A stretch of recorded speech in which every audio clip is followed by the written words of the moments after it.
Hey, everybody, it is time. Later time than usual, and that's a thing, but it is time. We always do our thing. We have just returned from Ice and Fire Con, all three of us. We'll say a few things about the con during the mid-roll, other than to say we had a fantastic time, right? Super awesome time. Hell yeah.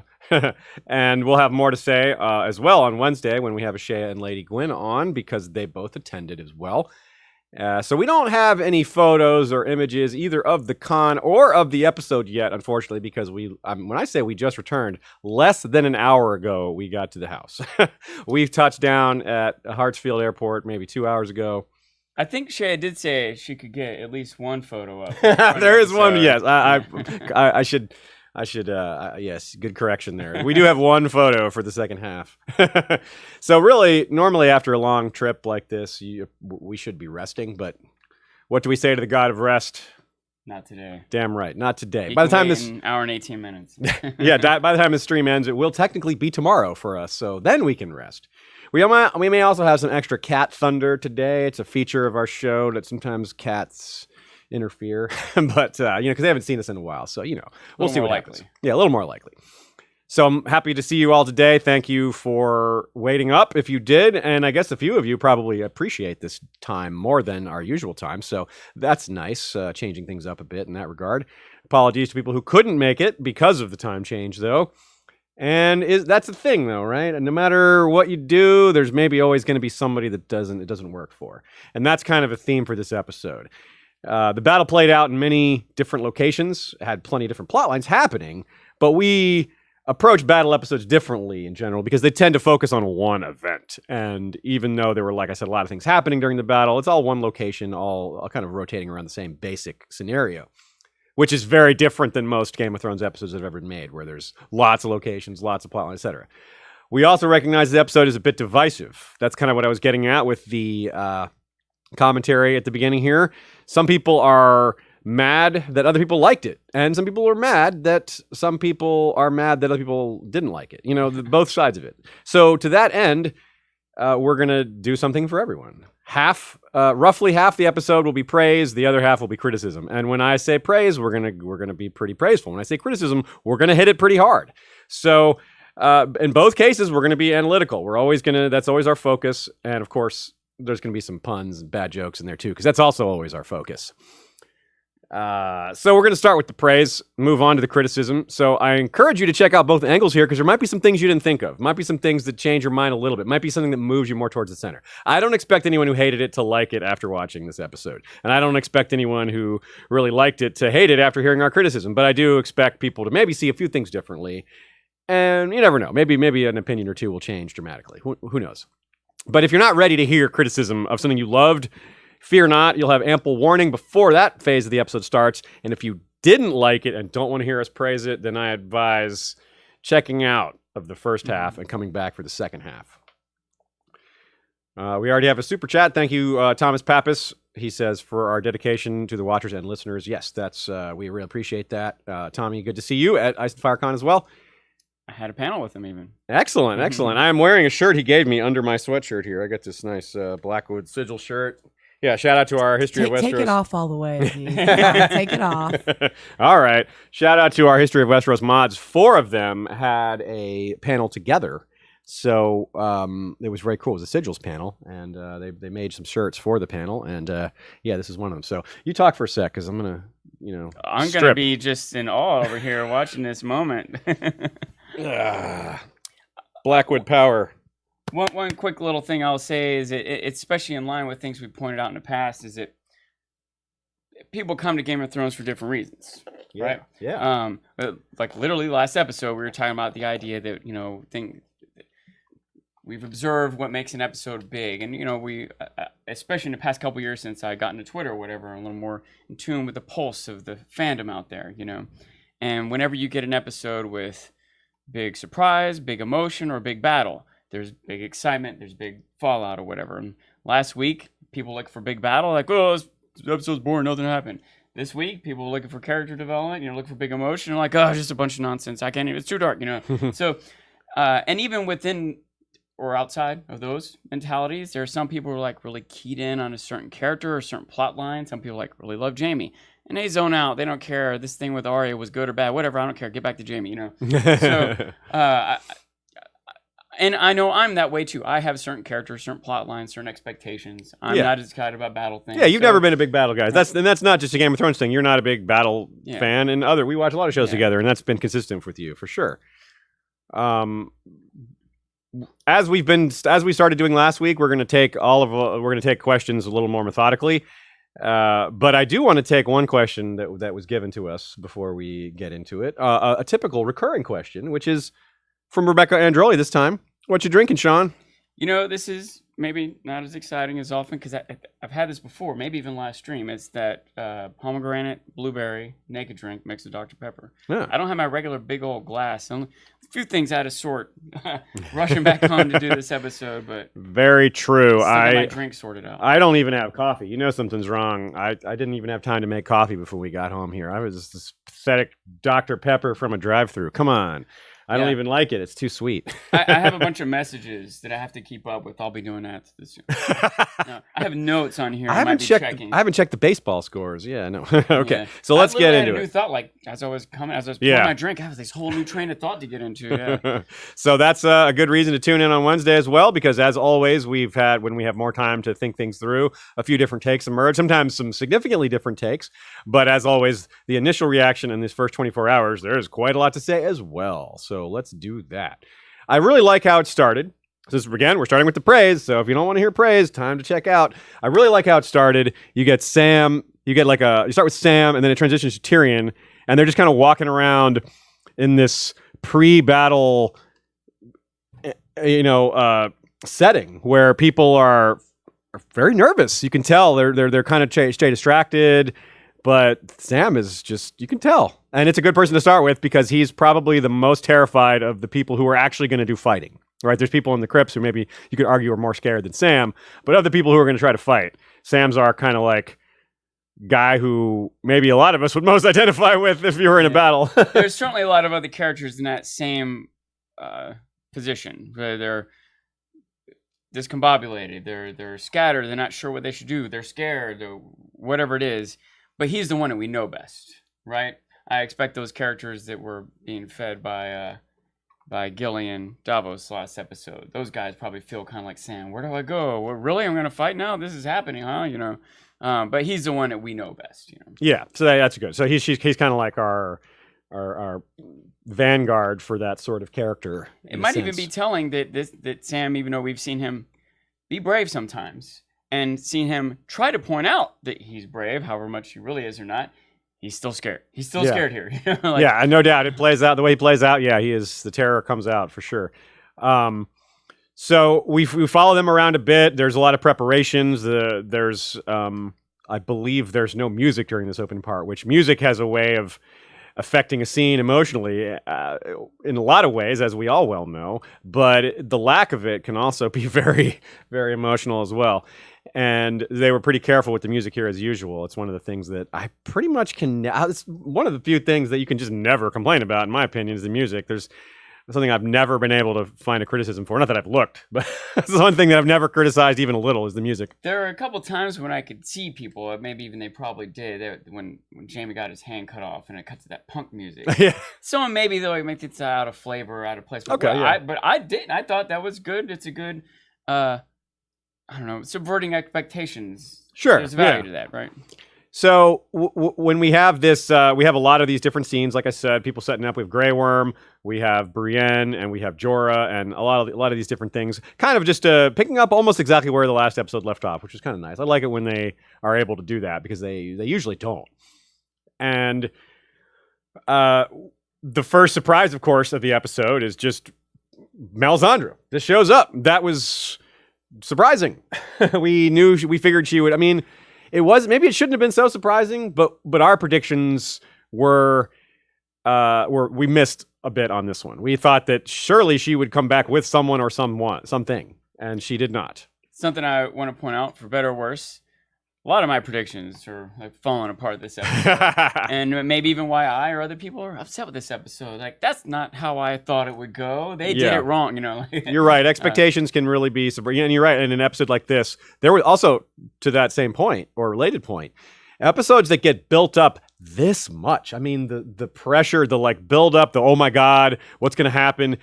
It's the expectations are understandably high for something like that. Maybe not everyone, like someone like you who isn't a big fan of battle episodes, probably didn't have as high expectations, but probably higher than you usually did for a battle episode, didn't you? Yeah. Especially knowing how long the episode was and how much they put into the filming of it. And yeah. I just wanted to say, and I'm sorry everyone for my hoarse voice, but I was expecting maybe Melisandre, hoping that she would come back with people or something like that. But I do think she came back with something. She came back with knowledge of how to do these spells. Okay. We just didn't. We saw that off screen, her learning it. I imagine she went to Volantis. She said, "Hey, I need to learn how to do this," and they taught her. That's possible. That's entirely possible. It would make sense because otherwise, like, why did she leave the continent? You know? I didn't even have a thought on Melisandre that there's not a whole lot really backing us up, but maybe some perspective from the books might help a little. This is a thought I had, that maybe the closer in both time and space she is to a moment that she's prophesied,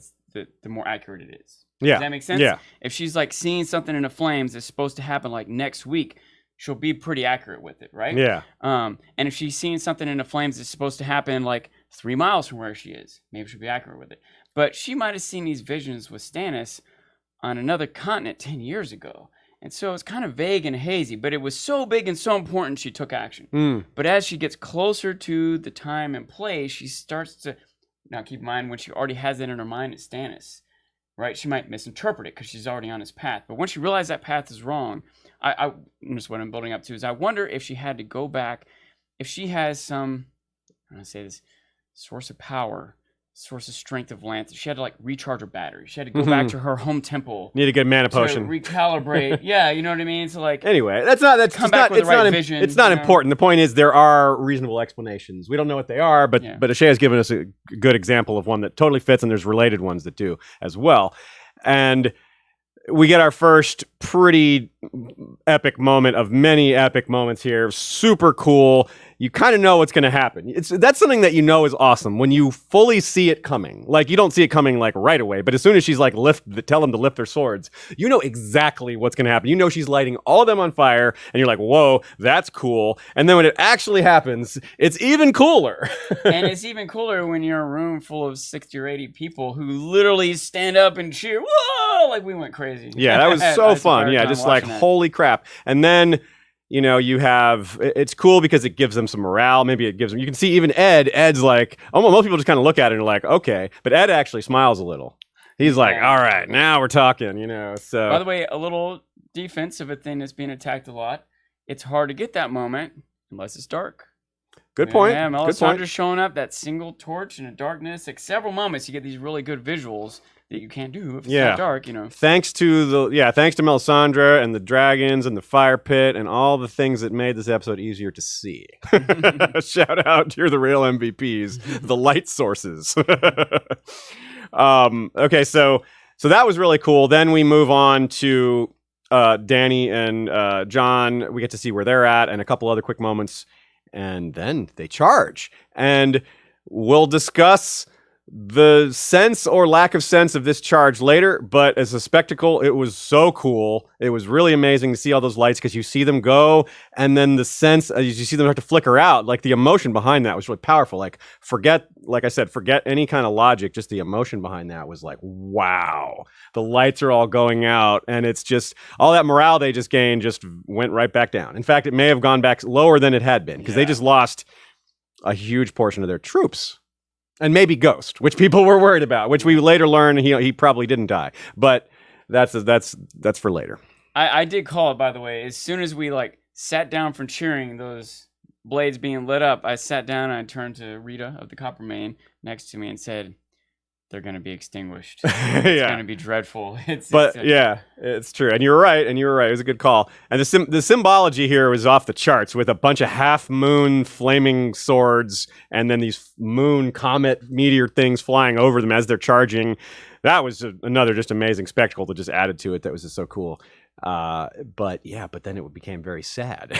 By the way, very someone, quickly. it might have even been you at that moment. She's like, lift your swords. They lift, she grabs, they all light up. And then after that, Jorah draws his sword. Yeah. So I was like, Jorah, what the? Too late. It's like, light my sword too. You missed one. And so, yeah, from Dany and Jon's point of view, we get to see it from a couple point of views. We see it from Dany and Jon's point of view, and we see it from the rest of the soldiers on the wall and the Unsullied's point of view from the ground level. But it's Dany who has the strongest reaction, and it's understandable. These are her people. She brought them over, and to see them just slaughtered is really hard for her. And it's important to keep in mind how, this is something that Jon would do too, that he did it with Rickon. He's like, don't stick to the plan. And she did not stick to the plan. And since she didn't stick to the plan, Jon didn't stick to the plan. And, well, it all worked out mostly in the end, but I'm okay with this because you can't have battles that go perfectly. You can't have battles where things don't come up, where things get out of control. And especially this. If we're adding all this up, desperate. They were desperate. They didn't think they could win. They didn't have that much time to prepare. And none of these, not a single one of these guys in charge is an experienced battle commander. Let me be clear there. A lot of them are experienced fighters. Brienne hasn't led troops before. Jaime has, but he's not in charge. They didn't really trust him to do that. Bronn Jon Joyce was nowhere to be seen. He would be an experienced commander, but he just seemed to vanish. Jon it wasn't leading troops. He was on the dragon. Davos, maybe? Davos led them at the Battle of Bastards, but he wasn't a commander. He admits that. He's like, he was kind of de facto commander. He's like, I'm not a fighter, I'm not like a lead by example guy. And he's not like a guy that understands tactics really well. That's the point I'm getting at, is that the planning phase that some people criticize, and we'll get to the criticisms of that we agree with, but to defend it, these were all people that were desperate, unprepared, and no one has ever faced an opponent like this before. Yeah, even if anything you had similar. whoever, Stannis or whoever you think is an experienced battle commander, how much experience do they have against an army of undead, Yeah. Like one complaint I saw was the ditch wasn't deep enough. Well, maybe they just didn't have time to make that ditch deeper. Digging ditches is hard. That is frozen ground, in fact, I've made this same complaint before. Whenever someone digs a grave, you're done then. You now have blisters on your hand, your shoulders, your arms. You're not running around spry the next day after digging a grave for someone or ditch or whatever. Yeah, it's a huge amount of resources to do that when already food is a concern and all these other issues that have to be dealt with. It is a thought I had. They should have had 8 trenches. They should have had a year to prepare. They should have had more soldiers. They should have had more archers. When I saw a complaint why weren't there more archers shooting? It's they just didn't have more archers. Even if they had more archers, how much wood do they have for arrows? How many dragon glass? Well, there's a limit on how many materials they have to put it together. That's exactly true. People complaint was that why didn't Theon have dragon glass arrows? Because fire arrows already work, and there's only so much dragon glass to go around. It's the one thing that you can light on fire manually. By the way, did he not have dragon glass? I think every arrow was a fire arrow. Maybe some of them were dragon glass. Maybe they gave him a few. Both going to be dragon, because that seems unnecessary, but it looks cooler if they're on fire. Part of why I ask is because they just died instantly when they got hit. There was no collapsing, yelling last minute. They were just dead. So I thought he had flaming dragon glass. That's what I thought. Yeah. Here's a comment from our friend Joe, National Forest Tourist, who says, "No plan survives first contact with the enemy." That's standard military wisdom. And this is also another point I wanted to make, because as far as I know, because I don't think we know for sure, I don't think they ever said, the Dothraki might not have followed the plan either, right? Yeah, did anyone order them to charge? Yeah. I don't remember that. They maybe just charged. Right. And it's easy to imagine, maybe they were. Maybe that was part of the plan to charge and it was going to split, whatever. But I can easily imagine, especially after they just got this morale boost, with the swords lit up, and one overzealous frontline cavalryman thinks he sees something. And they all just follow. And then one other, his brother or whatever, and he goes. And now the commander of that unit's I can't be less brave than him. So he goes. And all the other commanders go. And that's it. They're charging now. Who was going to stop that once it starts? You can't. Yeah. They can't hear you if you say stop. Yeah, they wouldn't listen. Even if you would. Yeah, even if they would listen, if they could hear. Yeah, it's a good point. And let's talk about the strategy of attacking. Why some people were why did they even do that? It seemed like they just threw themselves away. Well, for one thing, cavalry aren't very useful if they can't charge. Another thing is the Dothraki aren't exactly a sophisticated unit. They're a dangerous, powerful unit, but they're not sophisticated. This is the only method of attack they know is to charge, the frontal assault, the charge. They haven't trained for the thing. Unsullied, as we saw, had a variety of tactics and they used them. And On it was an open it was plain, cool. right? They're not Yeah. used to using trenches or walls. It's Right. not part of their. But the Dothraki, this was totally new to them. Plus, again, I have to repeat that no one has ever faced an enemy like this. Most tactics are devised with the human mind in as part of it. Like when an infantry unit engages with another infantry unit for the purpose of holding it in place, so a cavalry unit can hit it from the side or the back. Part of the reason that's so effective is the fear it generates. It rolls people up; their morale just is crushed instantly. It's also effective as a military maneuver without that. But obviously, the fear aspect does not apply even a little here. You can't scare the dead. Yeah, and also usually there's a limit on what's coming, right? Some Yeah. combination of the number of troops you have and the morale or capabilities. You know, these guys are on suicide missions. They'll just plow into death nonstop, and we see that matter in other ways. You know, You're right. It's like they don't have like the same thing. Like you don't when you have two like phalanxes go against each other. You don't plan for one side to just start throwing their bodies at you to weigh you down with just the sheer weight of it, just sacrificing their lives. It's nothing that. I've seen a lot of people focus on the medieval tactics here, and I just think a lot of them, and there's some good complaints, which we'll absolutely get to. I think some that apply even no matter who the enemy is. There's some things that just about this battle that I'm just like, eh. But some of the strategy complaints I've seen just do not take into account how different this is and how little time they had and how inexperienced commanders are. Frankly, if they had had a great plan for it, that would be unrealistic. They didn't have time for that. They don't have experience for it. They don't have, And also, even a great plan isn't necessarily going to work in a scenario. You know, if you have a phalanx, is there a set number of troops for a phalanx? It's like 80 or it depends. The Greek phalanx had a standard front and a standard back, like a standard scenario, and then with I don't remember the exact numbers, but the Macedonians defeated the Greeks by changing that pattern. That was one of the big things that like innovation was they changed the depth and length and the length of the spears themselves. But that's all. But let's just say whatever unit it is, you have 100. And you're facing 100. And let's say you're better, right? You have this organized phalanx, your Dothraki screamers, whatever it is that makes you better. And so their 100 only kills your front row of 10, okay? Yeah. And so at that point, it's the other side's like, we can't do this. Let's withdraw, maybe retreat, regroup, we'll figure something different out, right? Maybe if they have 200, like maybe they send another 100. But what if they have 10,000 more? It doesn't matter how good or bad you or they are. Yeah. You're just not gonna. Your 100 are gonna die. They're gonna get overrun eventually. You're not gonna. No good plan is gonna save you in this moment. You know. Yeah. Doesn't mean you shouldn't have a good plan or you shouldn't be reckless. But I'm just saying that it's hard for us to think of what the good plan could have even been in the first place. Exactly. I've seen like all the other suggestions for how to use the Dothraki have very big flaws as well, and that's an issue. It's like, well, if you can't think of a better plan, I don't like the phrase, if you can't think of a better idea, don't complain. I don't like that phrase, but sometimes it applies. You know, like as a general rule, I don't like that. That's kind of dismissive. But I think in this case, you have to consider how desperate they were. Like you take desperate gambles when it's your only option, and you don't say, oh, that was a mistake. You say it was our only hope. There could even be other factors here that are hard for us to consider or realize. It might have even been neat to show. But what if Dany was like a show of commitment to the battle? Like, my troops will be in the front line. We'll charge first. That might be their thing. They're like, this is our way. You know, the Dothraki, they're a warrior culture. You know, I don't know.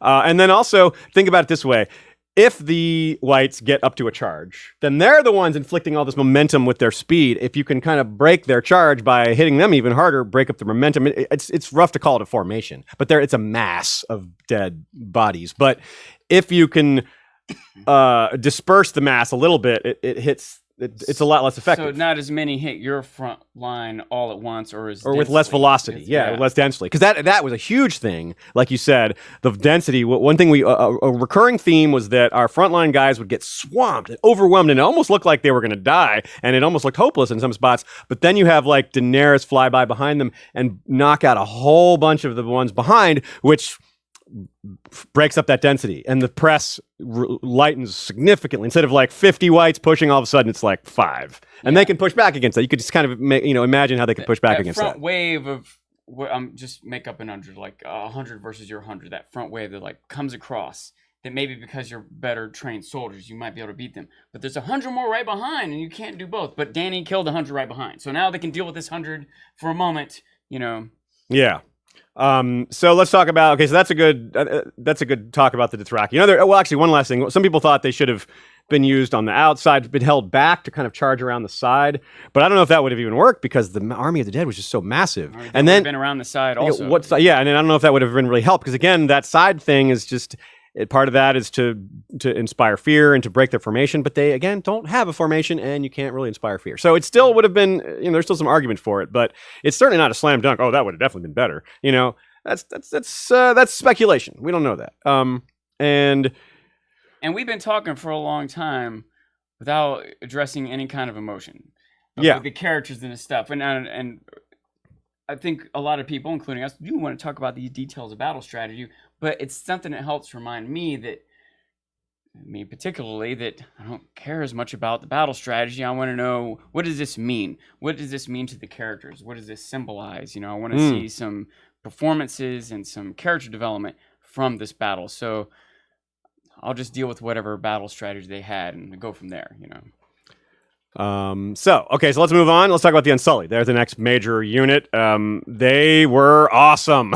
I loved seeing their formations, the way they moved, it was the opposite of the Dothraki. Very methodical, very organized, very rigid. And it reminds me of like what we hear about how Roman legions work, where they would rotate guys to the front, where they would have like guys blowing whistles when it's time to like one guy steps back, another guy steps to the front. It's really cool. And it looked good visually too. I mean, it was great. I like that. What did you think about the Unsullied?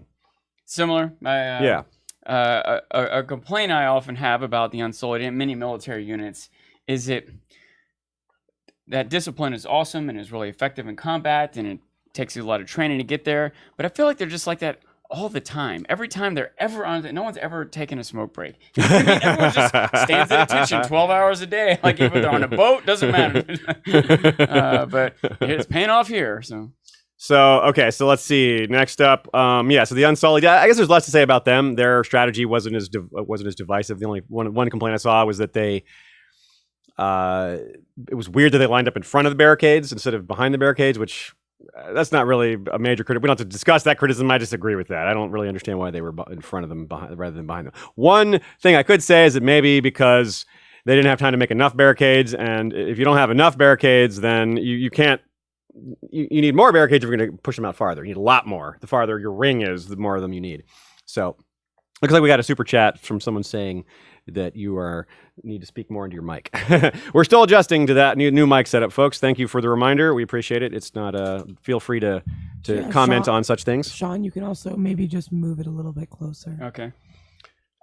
So let's see. Let's talk about the other armies allied up. There was less to say about them. There wasn't like a lot of obvious strategy for them. They kind of just waited for the arrival of the enemy and fought them and tried to hold them off as long as they could. Now, to comment on a common question is why aren't they in the castle? Well, it's not big enough. Winterfell. I mean, some people would probably think about the books. The book Winterfell's a lot bigger.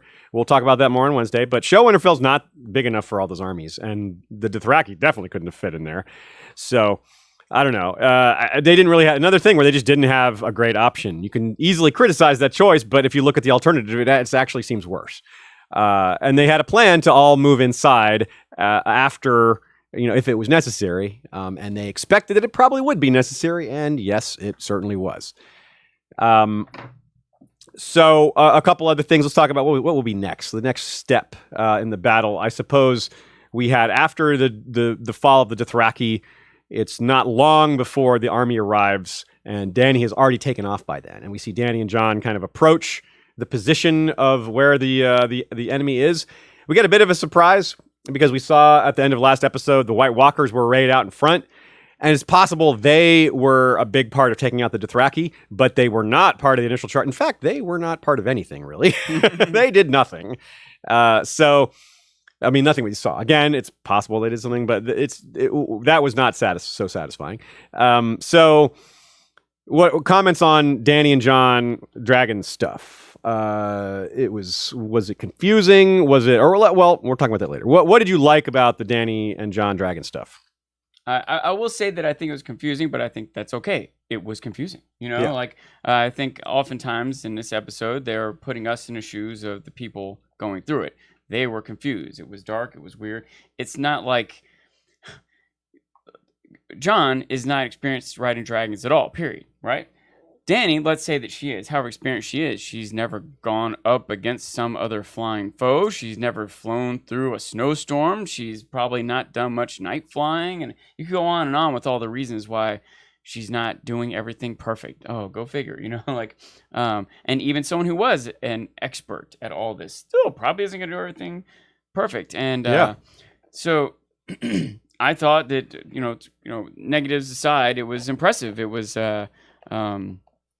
maybe annoying or confusing to feel uncertain about what's going on yourself, but I want to give them credit for trying to do that. I think it's a legitimate thing for a filmmaker to try to put you in the shoes of the characters that you're watching, and that gives you more emotion about the battle. I think, and it was pretty awesome. It was pretty visually impressive. It was exciting. It was those dragons by the moonlight were, oh my god. Yeah. I heard someone say right after we watched, it's like, so who's making that their desktop? I'm like, oh, good idea. Yeah.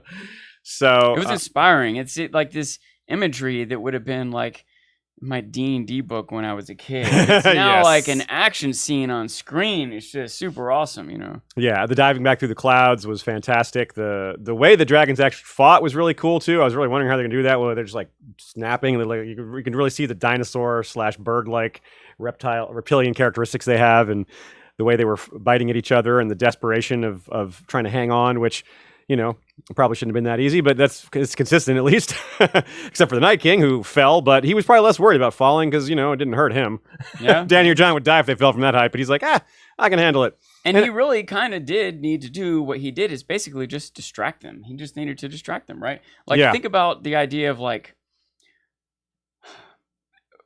that moment when he was chasing Dany, breathing fire, she's barely getting away. Imagine if these dragons are probably, what do you think? They're probably going 100 miles an hour? I don't know, but fast. So, if they went for 1 minute at 100 miles an hour, that's how far away are they after that, right? Yeah. Even if the Night King just ignores him and goes back and there's no kind of fighting or swamp, they're just they were just going as fast as they could in some direction they didn't exactly know. And it's storm clouds all around. So that when they turn around and go back, if they're just off 1 degree in what they thought was the way back, they might be a mile away from, and they'll get back over it eventually. Obviously they did, but it just makes sense to me what a distraction the Night King was to them. Yeah. And it's, I would have been upset if they did better. Does that make sense? Okay. Yeah. That does make sense. Yeah. And he presumably knew that Dragonfire would not kill him. He presumably wasn't just like, I'm pretty sure I can survive this. I'm going to stand right here and take it and just hope it works out.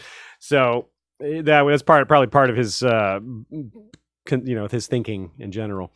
One other thing about the Unsullied and Melisandre, so we've talked about them. That the moment where you mentioned the ice and haze and how hard it was to tell what was going on, Davos realizes pretty quickly that they can't see the torch signal, and so the Unsullied just do their awesomeness. Grey Worm, you can kind of see Grey Worm, like the gears turning in his head. He's like looking at the ditch, looking at Melisandre, looking at the ditch, looking at Melisandre. You can see it forming in his head. He's like, aha, well, let's do this. And the little mini cage, that was very awesome.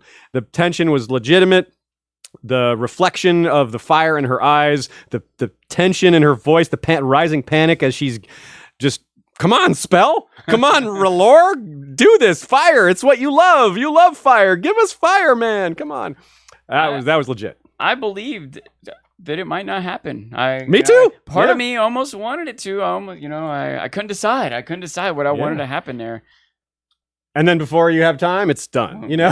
Also, part of my thought was that she would die, that she would just be burst into flames in this moment. I kind of expected that.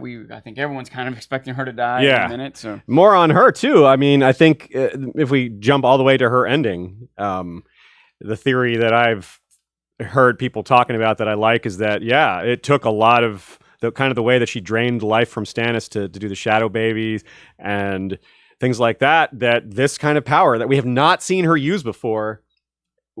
I don't think it's like, oh, how did she learn to do that? She can't do that. I think she's always been able to do it, maybe, or had the capacity, but it would kill her to do it, and it did kill her to do it. I wonder how many dead princes are back in Essos. A few sacrifices. A couple people have tried that thing and blew themselves up by accident. It's like, I'm going to do that. Oops, I exploded. Okay, let's take our first set of questions here and then continue with the analysis of the rest of the Beatle. From Maura Lee, R.I.P. Lady Lyanna Mormont. Awesome and badass to the end. Love your channel and all the great content. Thank you, Maura. Yes, that was badass to the end. If you're a book reader, you might recognize that moment as being borrowed from Donald Noy. We'll talk about that more on Wednesday, but I wanted to throw that out there in case you missed it because it's a pretty cool little nod to the books in that moment. And yeah, Lyanna is not the first main character to die. That would be Dolorous Ed, although there was some worry that Ghost had already died. It was pretty epic. What did you think of the first set of deaths there? We lost Ed and we lost Lyanna, and I don't remember the exact ordering, but I think those were the first two, and then I forget who was third. But how did you feel about those? Were those expected? Pretty sure Barrack was third. Barrack was third. Pretty Okay, sure, but that makes sense. Yeah, I don't want to be too negative here, but I've never felt a particular connection to Ed. Okay. But I was getting to the point where I started to think his plot armor was thick because he's the last named character from the Wall. And so maybe a little surprised by him dying there, and a little shaky in the presentation. I'm kind of back and forth because my specific thought in that moment was, Sam, you gotta get over there and kiss him like Jon did to Gret. Like, that's the only way to be safe in the middle of this battle all around you. Given the chaos and I don't know, I can't think of the word I want to use to describe the way the whites are just like crazily, randomly just attacking. Right? It seemed like that was like a stab through. And then the body falls, and then Sam has him in it, and he looks, and it seemed like there should be this wild, crazy white behind, not this moment of what's going on. Who am I going to get next? You know? But I also appreciated it was disappointing, but it also made sense. Sam was like, I'm out. Yeah, just ran. That's just too much for him. Yeah, he's just done. Yeah. So yeah, definitely shout out to her. Great character, a good end for a great character. Too bad for the Mormonts that they lost 2 people as basically seven major characters that we liked. I mean, you can like the Night King if you want and call him number 8, but basically 7 characters that were, good guys, or at least on the side of the living. And 2 of them are Mormonts. I like second White Walker from the left. He was really good, dude. No he one's was really counting underrated. him as the main character of this out, but he was good to the kids. He's the one who takes care of the little White Walker babies. So yeah, moving on. Dornish Dan asks, I knew telling people the crypts were safe was like telling 1950s kids they'd be safe from nuclear fireballs hiding under the wooden desks. Yeah, that prediction. I saw, we didn't come in very strong with our predictions on the crypts. We thought, yeah, something could happen there, but maybe the dead would rise. We didn't really push strong opinions either way on that. It seemed like something would have to happen, though, because they were setting it up. I was getting more sure when it seemed like the Night King was going to the werewood tree. Which would put him in proximity. Yeah, I remember you saying that, yeah. But we figured something would happen, and it wasn't a lot. It was terrifying, it was scary, but the end result wasn't we didn't lose a named character in the crypt, so I wouldn't say that it had a huge. It was scary at the time, but after the fact, it's like, okay, that happened, but it wasn't. It's not a big deal. Priscilla N super chat with no question, thank you. R super chat with no question, thank you. Kissed by fireworms. The mythology is probably not wrapped up with the episode, but even if it was, it would feel consistent with George R. R. Martin if human greed and will to power was still the ultimate threat to humanity. Ashay is the best. Definitely agree with that last sentence and the rest as well, but definitely the Ashay is the best part. I could go on a whole talk about this. I don't know if we want to jump on this now or if we want maybe not yet, because that seems like a more of a thing for the predictions episode, because we're talking about where things are going. I think it's more of a thing for the predictions episode, and it's more of a thing that I'm not going to shut up about on Wednesday as well. Okay, good. Well, I will say one thing about the mythology that's simple, which is that I know some people have complained about how it was resolved because of the Azor Ahai and Princess that was promised stuff, whereas that neither Dany or Jon killed Night King and that Arya was the one to do it. Frankly, I don't agree with that criticism. I think it misses the point, because Dany and Jon were more instrumental than anyone to making this last stand in the first place that made Arya's stab possible. It was a team effort. And even though Arya dealt the death blow, and she deserves huge amounts of credit, I see people calling her the GOAT, greatest of all time. Don't disagree even a little. But if we're giving her all the praise, that's where I do disagree, because Jon did a lot. Dany did a lot. And it wasn't just this episode. It was the things before it. It was Dany bringing the Dothraki, bringing the Unsullied. All that mattered hugely. Arya would not have gotten a chance to kill the Night King if there wasn't Dothraki, Unsullied, and dragons. And Jon being the first guy to say, hey, everybody, this is the most important thing. This is the only thing that matters. Blah, blah, blah. Jon's unwavering dedication to what mattered most is really important. A thought that was like building in me, I mentioned like right before we were sitting down here when I poured my Dr. Pepper in my drink, like clicking in my mind. And when to be fair, a lot of this is credit to Shea for getting my mind just to work in this direction. But imagine World War II if someone like had maybe someone did whatever, how Hitler died. It's hard to exactly know, but let's just say someone had like killed him.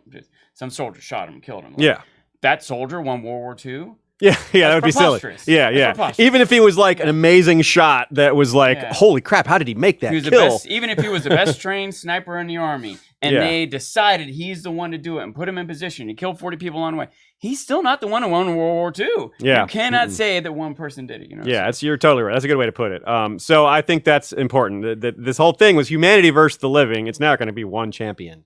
Well, it was one champion for the dead, but that's a whole other business. And it's kind of connected to another thought that I had. Okay. Especially going back to other thoughts that I've had. Obviously, lots of intermixing thoughts here, but I don't want to get too much negative, but I was a little disappointed in many other people with the idea that that's it, the Night King, now what? Like, Cersei's better than the Night King?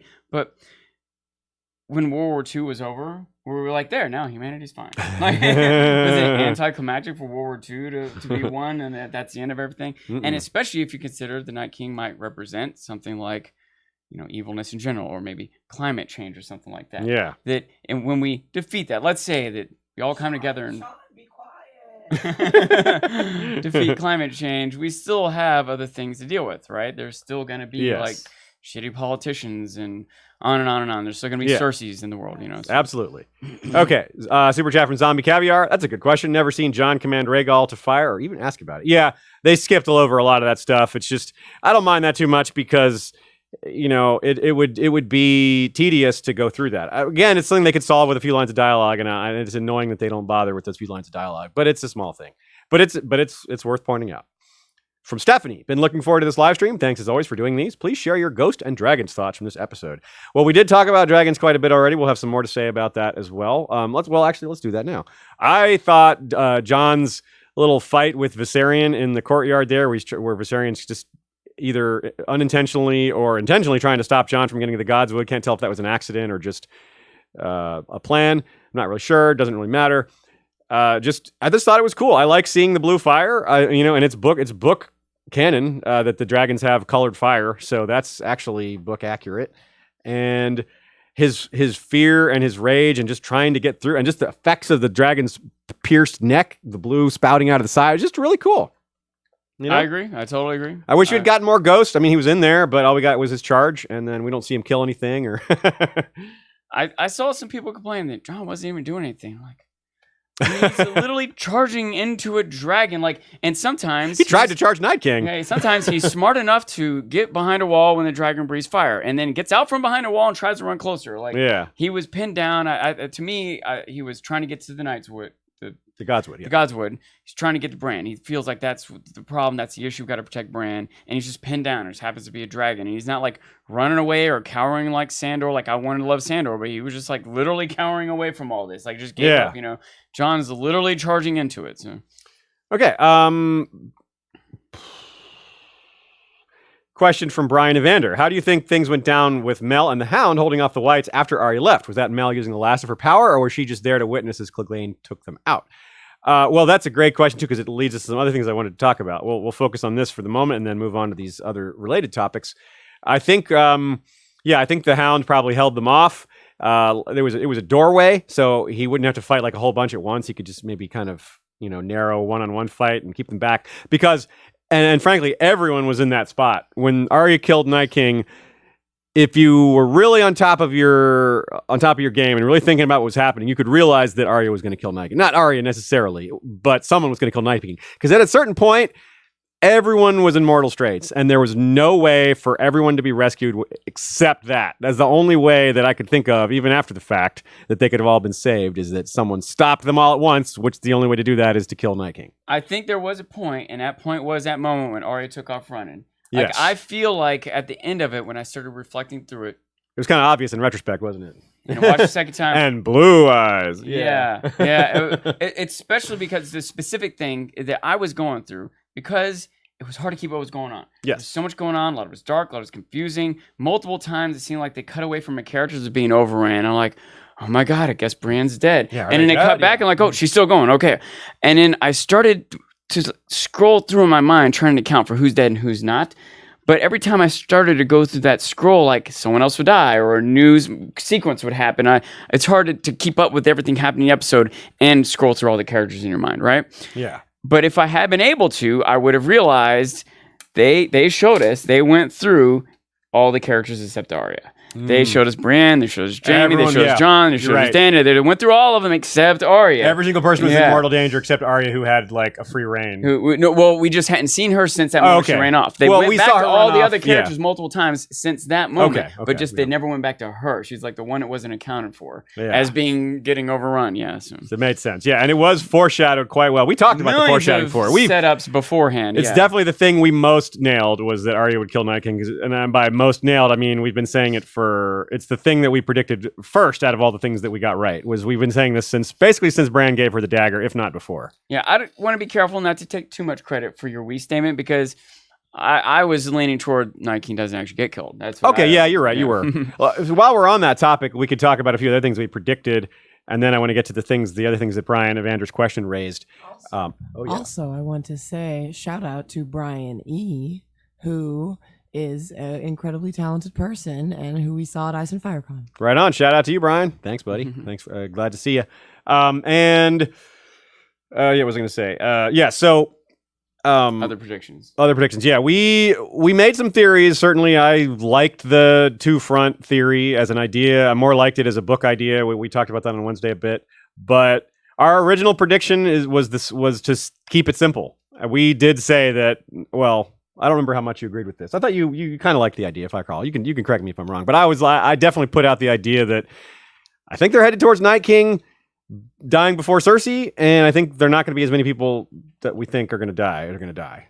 And obviously, the way we talk about this stuff so much, we threw out other theories as well. But that was the simplest prediction, the one we made first, and that turned out to be, as usual, keeping it simple is usually the right way to go with predictions. If you want to be accurate, if you want to have fun and just use your imagination, we do that too. We love it, and it's fun, and there's nothing wrong with it. But it's just a different schools of thought. Definitely, when it comes to predictions, it's one thing is a lot of times I'll have my first instinct prediction, like ooh, and sometimes it'll be the more basic, simple thing. Sometimes it'll be the more like, ooh, wouldn't that be neat? Thing, And in either scenario, sometimes as I stew on it over a few hours or days, I'll start to realize, no, that doesn't make sense. I start to believe it more and more, start to come up with more and more reasons for it. And a lot of times I feel like the more I start to believe it and more reasons I come up for and the better argument I can make, it never happens. And I was more and more convinced, like, I was sort of right. I felt like they were going to lose at Winterfell, that they weren't going to be able to hold their army. They were going to have to retreat and fall back. And I feel like up to the last 15 seconds, I was like, yep, I knew it. Oh, okay, already got it. But I thought they were going to have to withdraw to King's Landing and that Cersei would be part of a last stand. Yeah. And still that I think would mean that the Night King died before Cersei. Yes. But I thought it'd be a very different scenario, so I don't really want to take credit for that prediction. Okay. But. Well, behind the episode, there was one cool reveal that we missed, but another one that we caught that I don't even think they mentioned it behind the episode. But we definitely pointed out when it happened. When Jon and Arya are reunited, Jon says, "How did you sneak up on me like that?" He's standing in the exact same spot Night King is standing when she kills him, and he had his back. Jon had his back to her, just like she did, and that was very cool because it was like, oh, there's more evidence for the theory that Arya kills him, and then indeed we get that. So that was fun. Let's talk about a really fun thing that Mel said. This is one of the most fun things for me that's outside of the battle itself, which is parsing her. Everyone is here for a reason, and the things they did. Well, Bran says the same thing. Frankly, they both say this. Like everything you did led to this moment, and you think about how that applies to some of these individual characters. Like when Beric dies, she says the Lord brought him back for a reason, and think back on Beric's life, because a lot of us, especially book readers, were like, "What the hell is Beric's point? What is his deal?" And, well, if you think back, what did he do? He's the one that told Jon, kill Night King and they all die. Not that they couldn't maybe have learned that some other way, but he was very adamant on that. And secondly, he saved Arya's life during the battle.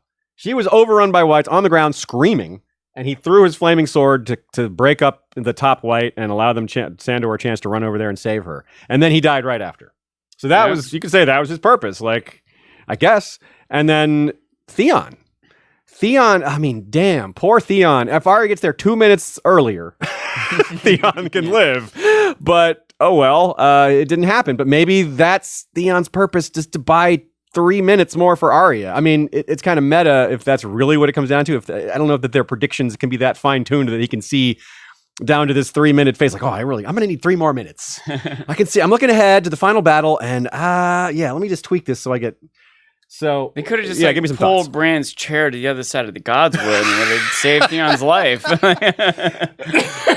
Night King would have had to take a few more steps, swagger over as he did. Yeah, let me light up a smoke first. Yeah, that's one thing. Bramber's like, well, we have more time than you might think, because he's going to swagger. He's going to walk slow. He's going to waltz over to me, and then his hand's going to move towards his sword really slowly, and then Arya. And Bran gave Arya the dagger too. It was so nice. And of course, Bran was the original target of that dagger as far as the show goes. So that's so cool. My Twitter quip was, the Night King shouldn't have silent monologued. Arya equals Lucius Best from The Incredibles. If anyone has seen Incredibles, you know what I'm talking about. The other really neat closed circle there. This is the thing we got from behind the episode that I didn't catch on my own, is that Arya stabs Night King in basically the same spot where the dragon glass was wedged into him in the first place to make him Night King. Also the same place that Sandor told her that's where the heart is. Oh, yeah. Good catch. I forgot about that. Nice. It actually kind of looked to me like it was a little below the heart, like down in the belly, but it doesn't matter. It was close enough. It worked. It killed him. Okay, so, and some other characters we can think about that way. I like we said, I plan on thinking about more of these characters and thinking about their arc and how everything led to this, and seeing how that looks. And some characters I think it's going to look pretty cool. A couple of them it probably won't make as much sense on, but I think a lot of them it will. I think more than most of them I think it'll probably work out for. All right, let's talk about. Let's see what's next. Let's just take a few more questions real quick and then get back to the battle. Zach Fish asks, "What was Bran doing when he was warging?" When Theon was fighting the Whites? Was he uploading his memories to Google Drive or what? Well, if he could do that, I would hope he would have started doing that well before the battle started. But I like the idea, Google Drive. We need a good pun for that. What's the equivalent of where would Google Drive? I'll have to work on that one. But yeah, I'm not too surprised by this. I think some people were complaining that Bran didn't do anything. But what did you expect him to do? That's the question I ask. The things he's done in the past are take over Hodor, take over his wolf. Those are the only battle type things he's done. He's an information source. He's human memory. He's never really been that active in battles. Only a little bit. So I don't know that we should have expected him to do much. He jumped. I mean, it sounded like he was going to do something. He says, "I'm going to go now." And you're like, whoa, what's happening? What's he going to do? And then he just flies around in the Ravens, which gives us really cool visual. But maybe there were some expectations there, but a thought I have here, I asked the same question, but and I don't want to impose this. Who made that comment? I don't. It's Zach Fish. Zach Fish. I don't necessarily. I realized when I asked this question, it might have come across the same way. Not sure how Zach meant it, but you could ask this question like, "What was Bran doing when all this is happening?" But what I mean to ask is, what was Bran doing when all this is happening? Unsuspicious, because we saw him his eyes go gray. We see the Ravens. We see the Night King. And then the battle goes on for another 30 minutes. I wonder if Bran was seeing any other visions anywhere else. So, which is easy to be a line of dialogue at the beginning of the next episode. Yeah, it could be the same thing that you were saying earlier about Melisandre, that as the events get closer, his perception of them becomes clearer. That could be a thing. He may have known he didn't need to move his chair to the other side of the Godswood, or he knew that Theon was about to die, or he knows that reinforcements have shown up at King's Landing, and he'll tell everyone that, you know what I mean? It could be a million things. So. Definitely. Josh Sandland asks, says, love the work. Do you guys like the decision for Jorah to be the one to lead the initial charge against the dead? Well, I think it makes sense because we have the same because the cavalry charge, as we explained, makes sense in some ways to be the start of the battle. But Jorah is the only one who speaks their language. I think it's just that simple that he's the only commander that speaks common. So he kind of has to lead them because they can't understand the commands coming from anyone else, except Danny, who is not there to give commands. So I think that is a fair... it's kind of... I don't know how else they could have done it, in other words. Do you feel differently? No, yeah, I like it. Cool. Apparently we're at 1,500 plus viewers, and we may need to have another Sean dance, and I'm totally down with that. Yeah. So he says, will Sean dance the same as last week? I will dance similar to last week, but not the exact same. Cool. Okay, yeah, we'll do that at the end. We'll do that at the end. So I might have to up the number to 2,000, because if we're going to just get 1,000 easy every week... Then we have to have an intermission every week. Yeah, which might be nice to stand up, stretch my back out a little bit. Everybody wants to stretch out a little bit. So that'll be a good way to break up after we criticize the episode at the end here, we'll have some dancing to bring back the positivity. Okay. I got to think of another song now. Yeah, you got to think of a song. Meanwhile, next question. Was there a missed from Mr. Mitchell 954? Was there a missed opportunity, though, to get White Walker 1v1 fights with characters who had Valyrian steel? 100%, yes, there was. It was very surprising because it seems so obvious. Like they just had to intentionally decide not to do it. And I imagine it was budget or time or... Yeah. But I really expected Brienne or Jaime to fight a White Walker with a Valyrian steel. And I guess it's because we've already seen it with Jon. Maybe that was their reasoning. But still... I would have happily seen that again. This is my best justification for that. In general, it makes sense, and we have mostly seen the White Walkers stay back. Because if one of them gets taken out, who knows how many thousands of whites die, right? So it seems to make sense they're going to stay in the back. And when we saw them all lined up kind of around Winterfell, my guess is they stayed way back there and all the whites charged forward. Mm-hmm. Does that make sense? Yes. And finally we see some come forward when Winterfell's being overrun and Night King's right to Bran. Then, okay, now the White Walkers come forward. It also adds to another thought that I had is it could be that that's what extinguished the flames of the Dothraki soldiers. They charged out into the darkness and didn't come up against whites. They came up against White Walkers. And the Night King wasn't there yet, so it had to be them. If anyone brought that darkness, it wouldn't be just the whites. You're right. That's a great point. Their coldness extinguished flames. We've seen it in the past. Their presence just extinguished flames. And it could be also the Dothraki might have killed thousands. They might have actually, because imagine in that moment, as they get closer, the White Walkers' coldness just extinguishes the flames of the Dothraki fighters. But they do still keep fighting and might have hacked down 3 or 4 White Walkers, 30 or 40 White Walkers, I don't know how many were. And each time they did, 10,000 whites might have died. Like, it would have been neat to see that and know to give them more credit and not have people wondering how suicidal or silly that was. It would have been, I feel like it's a miss for them to not show us the impact they had. They could have had their cake and But it might have also cost them literally $1 million to do that. Yes. You know what I mean? So I can see maybe they didn't do that. Yeah, that's a good point. Yeah, I mean, I see what you're saying. Like, the way they did it, they wanted to do it a certain way, but they could have also done the thing you're saying and still had the charge and then the lights go out. They could have done might have just cost too much. And they, when they have a big budget, but they have so many things they want to do, things just keep getting cut like Ghost every time. Also, I don't know if this is a fair way to look at it, but in the books, we read the stories from one character's perspective at a time. Yes. And in the show too, really. Does that make sense? We Yeah. don't always know everything about everything going on. So what character would possibly... Well, I take that back. Jorah's character would have had the perspective of what happened like that. So But that wouldn't that have been awesome to follow Jorah and his charge? Just the sound of the Dothraki screamers behind him. And as their lights, are lighting the way in front of them, we suddenly see this wall of White Walkers illuminated in front of... And it cuts to what everyone in Winterfell is seeing, the lights just extinguishing. Like, that would have been so powerful. It would have been so awesome. HBO definitely should have hired me to be a writer and a director. Definitely. Josh Sandlin asked, does this mean R'hllor is real? I don't think so, but it definitely is, Melisandre certainly died believing that, and she never wavered much on that belief. I think the fact is that we can't assume that because there is magic that there's gods behind it. There could be magical energies in this world. It doesn't mean gods are the source of it. But I'm also okay with calling magical energy gods. You know what I mean? Like, some people consider God as just a euphemism for the universe, just for all existence. Some people picture God as a being, a specific deity, like with eyes and a face, or maybe not eyes and a face, but characteristics that are not that are of corporeal. Like there's physical traits you can point to. God might be a jellyfish, no eyes or face. Or a spaghetti monster. Yeah. So I don't think that's enough evidence, but it's the fact that magic exists is reason for people to believe in gods even more so. Because it's like, where does this come from? They would not just, it just doesn't make sense. If somehow in our real world, someone demonstrated something, we'll say supernatural to me. Right? Yeah. And let's say it was like a magician on stage with a rabbit in a hat, and somehow he proved to me that it wasn't a trick. He's like, look, however you want to test me. And he did it. I'm like, wow, I would be convinced that magic existed.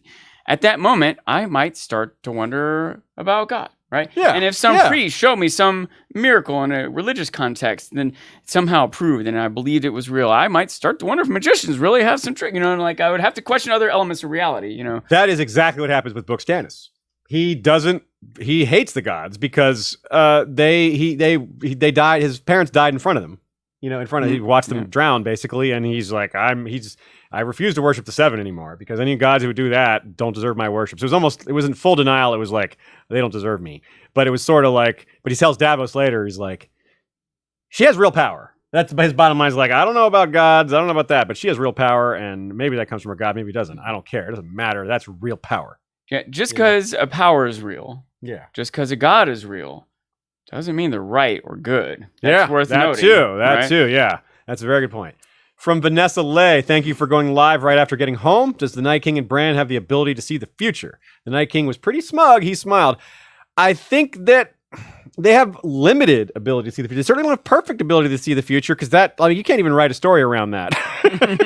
I mean, the two people can see the future. Like, how do you even counteract each other's moves if you can both see? Then it's not actually the future. If you can, How do you even do that? Right. One thing is that, let's just say, in any work of fiction or in our real world, if someone thinks they have some prophecy or another, is it a future that might be, or a future that is destined no matter what? That's a first question to ask, and it's a common theme, especially when there are prophecies or any kind of time travel. It's a common theme in literature or culture in general, right? Like, is the future set or not?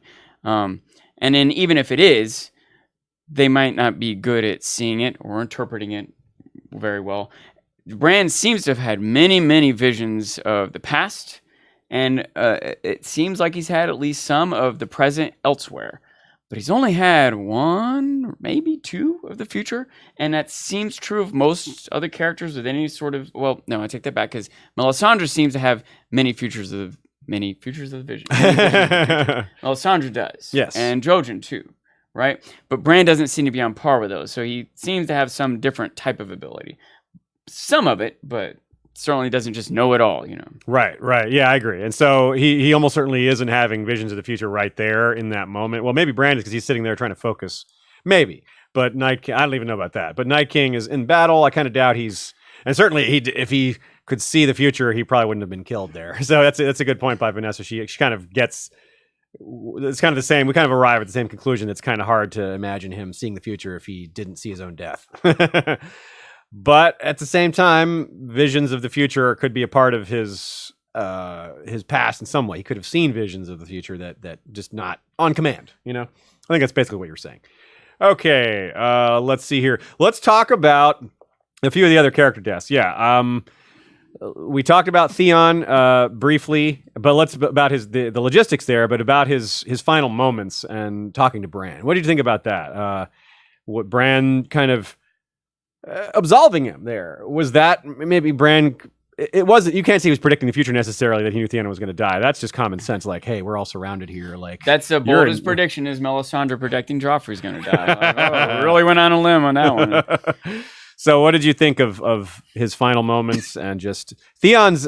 He's gone now, so it's we can look back on his life as a character and maybe talk about that a little bit too. I am stirring on it a little extra because I've been reading book 2 and with Theon, how he's dealing with Winterfell and what's going on in his mind. And part of me, here's a series of thoughts that aren't complete. I don't know how much I stand by them, but just things that flash in my mind is that Theon can't be forgiven. Like, that's one thought. But another thought is, this isn't Theon anymore. At least not the same Theon. It's hard to forgive someone killing kids, and let alone the other things he did, but just that alone is enough for most people, or a lot of people. Now, also, even if he can't be forgiven, doesn't necessarily mean he deserves the punishment he got, Agree. So I bounce around a lot with what I think about Theon. And in fact, this is another thought I want to bring up. This is like a good time to bring it up. Although, be careful, it might be a tangent, but it might bring us into some other characters we're going to talk about anyway.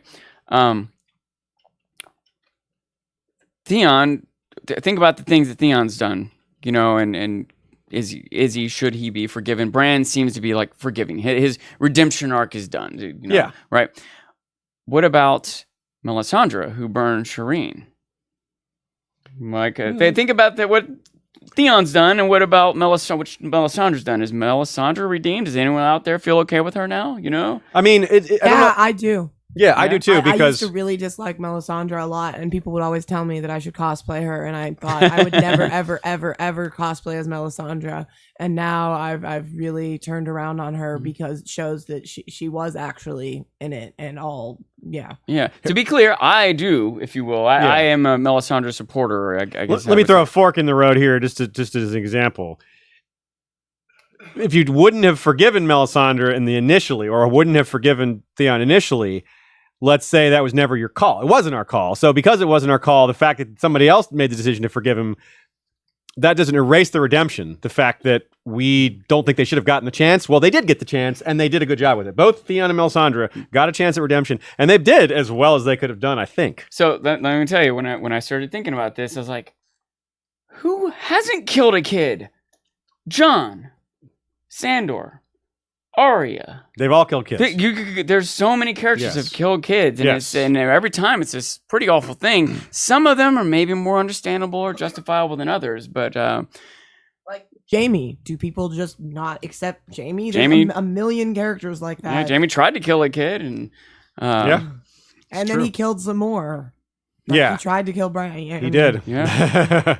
Very true. Yeah. So it's a tough. It's a moral conundrum. This one of the fun things about the show is it gives us these interesting moral conundrums. The books do it too, obviously, where there isn't a clear answer. In part because their existence in their world and their culture is so different.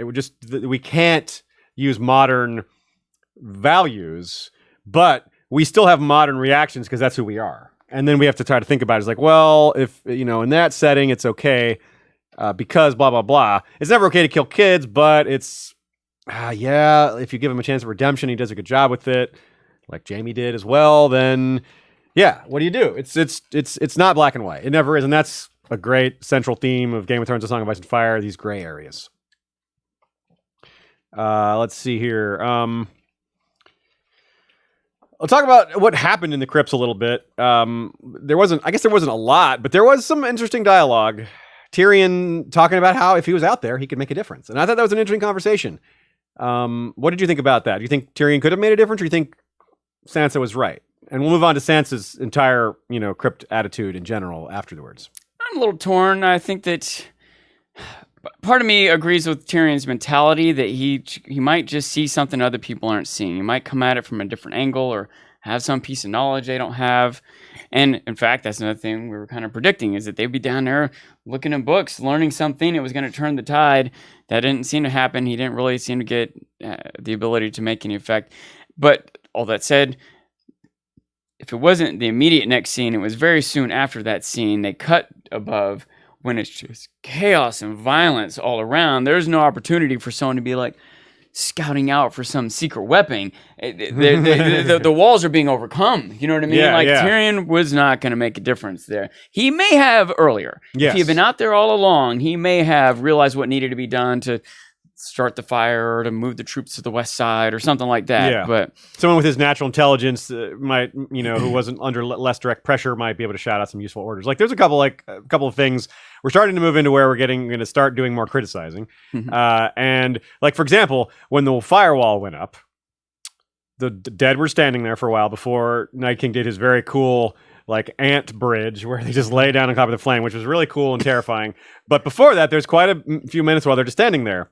People stopped shooting at them. Like they just stopped shooting arrows at them, which I'm like, yeah, sure, y'all need a break, but those I catapults don't get should that. still be launching. They should still be hurling something, doing something. Yeah, so that's a good example. Between Tyrion is like, get those archers for someone that just another brain in play, like keeping people focused or whatever. So it's tough to say though. Sansa might have been right. Well, let's talk about Sansa. Very, very different attitude from her attitude in the Blackwater. Very interesting. I was surprised. She was cynical. I mean, I think she was wrong. I think her attitude was the only honest thing we can do here is face the truth of this, which I don't agree with her. That's not the only honest thing they can do. I mean, it is honest, but why is being honest the right thing to do there? Have some hope. Give your people some hope. I didn't agree with Sansa.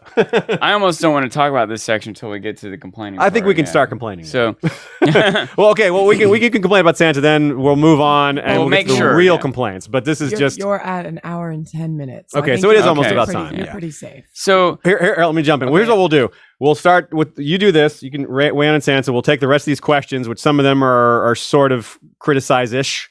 And that'll transition us to full criticism. So, you've all been warned. I'm guessing that even though we start off with this positive stuff, every now and then, well, this does bother me. Oh, yeah. When we get to the criticism, we'll have some positive You're points. right. We'll have some counter arguments. Yeah, there'll be some defense. Like some of the things that bothered you may not bother me, and I may argue with you a little, and vice versa. It's in my nature, at least, to come at things from different angles. Even if I strongly believe this was negative, I see why there's a positive part. Plus, the show isn't good if we disagree on everything. Right. That's true. So this is another moment where I feel like I know exactly how I would have written this. Maybe I'm just wrong. Maybe I don't get it. But I just feel like the way this scene should have gone is Sansa walks into this room, looks around at everyone, looks at Tyrion and says, the battle's going well. And Tyrion can tell that she's lying. He knows that's what she needs to say in this moment. He understands it. And maybe still takes his swig of wine. And everyone else is like, kind of relieved. I think she needed to come in there and be a leader and keep their morale up. What good does it do causing panic or despair in here, right? I think that she needed to come in there and tell this lie, keep the strong face on for everyone's benefit. And I think it would have been a good moment of acting for her to do that and for Tyrion to realize that what she's doing. Does that make sense? I feel like it would have been a really beautiful moment. Sean. I think that's really great, especially with, what Sansa's all about, the idea that she is a leader and she is a bit of a liar. Yeah, she is willing to manipulate a situation. She's clever. She's thinking ahead. So my closest justification to this frustration I have with what I feel like they've built Sansa up to be a great character, and here's a moment to shine, but the only people that get to shine in this episode are people with axes or whatever, you know what I mean? I feel like there's ways to shine without running around on a battlefield with a sword, and it should have been it, and it was a disappointment it wasn't. So the closest I got to justify this in my mind is that she's just overwhelmed. Yeah. Even she can't come up with a way to express what's going on. I think also it's consistent with what they've done with her recently, which is that she's kind of cynical. Not cynical isn't wrong, mind you. She was right about Cersei, 100% right about Cersei when basically no one else was. And it was all of us were like, shouldn't trust Cersei. Sansa was totally right, but in this one, it's like Jon. When Jon was unwilling to lie to Cersei about bending the knee, it was a perfect example of just lie, bud. This is a perfect example. Just lie. Come on, one lie. Say what you need this to is a say good time to for make what Sansa you to need lie. Happen. Yeah. And I see some people saying, in general, well, she shouldn't go singing the Song of the Seven again. This is the North. The North doesn't need comfort like that. Maybe not. Maybe they don't need comfort. I'm not saying she needs to go singing songs again. And she didn't go broadcasting this attitude to everybody. She's like, hey, everybody, let's be afraid. It was just her and Tyrion. So, I don't want to be too hard on her because she wasn't exactly saying this to everybody. It was just a private conversation. But still. Side, well, instead what we get is just an awkward look, which wasn't necessarily impressive acting. And then this cliche, Tyrion chugs some wine. It was the most biggest. I think it might have been the biggest miss of the show, especially considering like my idea earlier with like you have the White Walkers out there and Dothraki could charge, and you see their flames illuminate them, and the sun become extinguished. And we maybe understand what happened in that battle better, and it's still a devastating moment, visually good, all this, but it might have been $1 million. But for this scene to go the way I want, what do you Couple need? dialogue, You already have There's the no actors. money. You're all they don't need to develop some new character over 4 series. It's no extra budget. It's just Totally you have agree. these great actors. Give them this moment to act, and Kate Pesh has a super chat that relates to this. She says, first super chat. Hope we get to talk about Sansa and Tyrion. Seems there was some real love there, romance or no, and I really hope that relationship is central to what's left. Love the channel. Many thanks. You're welcome, Kate, and thank you. We'll keep it coming. It did seem like there was a little odd vibe there. Their marriage conversation was, it was funny. It's like, you were the best of them. He's like, that's terrifying. Which was just, that elicited a huge laugh from the live crowd, audience we were watching with. And I mean, she's not wrong though. He was.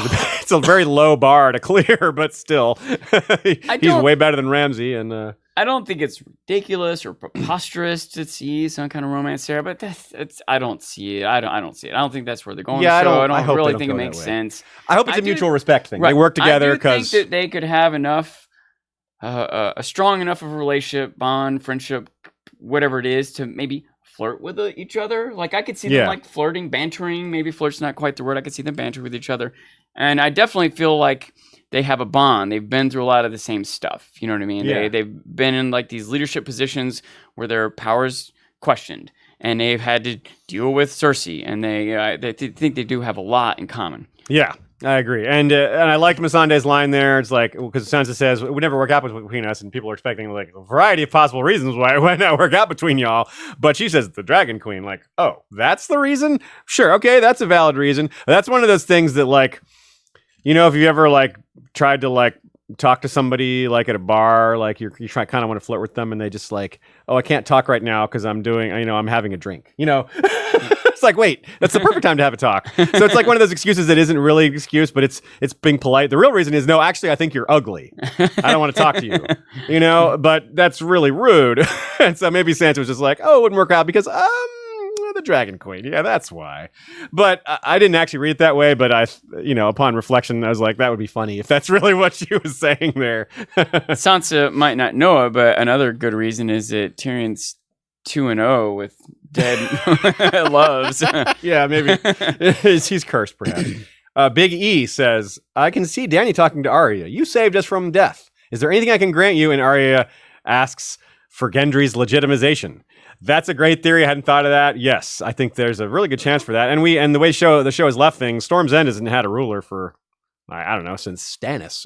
But see, what's interesting about that is, of course, that's asking for the reinstatement of House Baratheon. Ooh, good point. Yeah, maybe he's like, no, not Baratheon. We're going to give you a new name. You can have Storm's End, but you're going to be House Blacksmith, House Fully Bottom. I don't know, something like that. Just no more Baratheons. Yeah, I could see her saying that.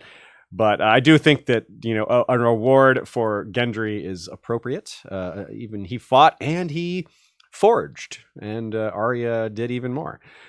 Real quick, does anyone remember specifically the last moment we saw Gendry? I can't. He's someone I couldn't account for sure if he was alive or dead. I think he might be the only one. I don't remember if we saw him after his waiting for someone to come above the wall. Maybe he was among the people that was just waiting for that first head to pop above the wall, and then as soon as one does, he starts hammering. And I don't remember seeing him again after that. Maybe once or twice we see his face, but it's the same thing. I feel like all the characters that died in this episode, at least, they made pretty clear they were dead. And there's some, like, I don't know about that one, but I feel like all of them, by the end, I was like, okay, they must have made it. Yeah. But except for Gendry, he's the only one I wasn't quite sure about. I'm almost positive he lived, but you're right. That's a fair complaint. It was confusing. A lot of times, like, the action made it hard to tell. I see people in the chat like, he's alive. I'm like, we do know and think and all of that he's alive. What we're highlighting is the fact that it is unclear. Yeah. It wasn't. There's ways to have it be clear, but just by watching the episode with that alone, without freezing, without looking back, it's kind of unclear because there's so many characters to keep track of. You've got like at least 20 named characters flying around. They all get all dirty and bloody, dark and fiery, and a lot of them have beards and their helmets. covering our faces. So yes, now we are moving for people who aren't aware, we're moving away gradually away from our praise for the episode into our criticism for the episode. The farther we get into the episode, probably maybe the harsher the criticisms we'll get, but mostly it'll just be a little up and down. Also, at the end of the episode, apparently Sean's going to dance because we got so many live viewers. So you're going to want to stay tuned for that. Sean's jet lag long weekend dance might be a little different than you his. have a song ready, Sean? No. Let me think. Definitely think about it. Okay, You have a while. Next question is from Anthony Gonzalez. Would have been better if Theon distracting the Night King or his other guards was what helped Arya get the jump on him. I kind of agree with that. That might make more sense, but from a show perspective, they really wanted to keep Arya's business a secret till the last second, right? They did not want to clue people in any more than they did. They didn't want the hair running away from the Hound and Melisandre with purpose to be such a giveaway. As we talked about, it was hard to catch, even though it was in retrospect, it's pretty obvious, but only in retrospect because so much is happening. Your emotions are going crazy. I don't feel bad for missing that, but here's one thing I'm okay with their decision to do this. Yeah. What do you think? One thing to keep in mind on some level, and I'll pair this with complaints I had about last week. Even though last week was like my kind of episode, right? Yeah. Like big character development as opposed to big action. But even then, I complained a little bit about some of the scenarios don't make sense. Some of it's a little bit staged. But guess what? This is a TV show, and even let's say, imagine this was a play. Imagine like we were like going out to a theater with live actors on stage watching all this. The greatest play ever of all time. Can you imagine if this was like a stage production? Who would dare complain that the actors are like tilted toward the audience instead of facing each other? Right? Two things, Sean. Okay. One, you've been talking an awful lot about plays lately. I think I know what I need to get you as a gift is tickets to a play or something. Maybe. I was so enjoyed the musical at FireCon. That was my second point. Okay, that they did, Westeros, an American musical, which is obviously a reference to Hamilton, and it was phenomenal. And in a 2-hour space, they managed to compress so much material. And bring me to tears. I'm telling you, all of us, the room there, it was a leaky room. Let me tell you, they did a fantastic job. Shout out to Brian and everybody. I was in tears sometimes from how hard I was laughing. Yeah, yes, yeah, there were tears of joy and tears of just good acting, sadness, etc. Mm-hmm. It was really good. Yeah, big shout out to them. That's one of the things I wanted to mention. We said we'd briefly talk about a few Ice and FireCon things, a few highlights. We didn't want to talk about it too much because we're preparing to talk about it more, and because we have so much to talk with regard to this episode. But since it was segued here, let's give it a second. Yeah, the musical was amazing. Had so much fun seeing all the other podcasters and listeners and friends that were there, and watching the episode in a big group is just so fun. That's really indescribable to share the emotions with everybody, and then to talk about it afterwards. I'll have more to say later, but just now I'll gush a little and then let Sean do the same. Yeah, there are moments at the con that I feel like are highlight moments, not just of this year, but like.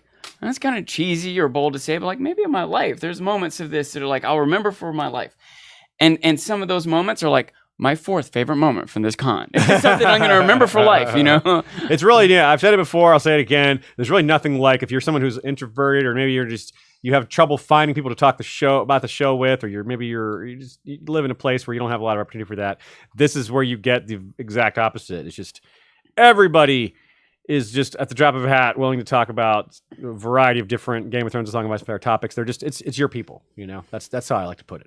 And they put on a lot of fun events there. It's typical of cons to have like panels, we have. Oh man, like we did a lot. They're so experts, knowledge is so depth. Sitting on one of those panels, you just learn so much. Yes, and, variety of topics. Just yeah. But in addition to that, which that's enough for me. But they also have events like a sword fighting tournament and a musical, and so many things happen. It's such an exciting event. All right, well, let's move on. Anthony Gonzalez question: Bran couldn't even tell him that a giant was coming, and he did see the giant in that vision at the beginning of season 7. He saw the army of the dead walking. It was a really cool scene of them walking through the ice and snow. We saw that giant. That was the same giant, I'm pretty sure, because he had one eye. People were joking about how it was Macumbo, Macumber, or whatever that giant's name was. So yeah, he couldn't. So I think this super chat may have been in response to can Bran see the future? Well, that was the present, and he didn't tell them. He's like, nah, the army of the dead coming. Yeah, he could have mentioned that there were a few giants in the army. That might have been, but for all we know, he did mention it in the strategy session. We missed a lot of what was actually said. How much would they have done differently if they did know? Yeah, I don't know. One thing they could have done is barricade the door a little better. It was a little silly to me. That's a fair complaint that the door was so easy to knock down. It wasn't barricaded very well, and there are other things that were wrong with the battle, military-wise. But let's finish these questions first and get to that. Real quick, sure.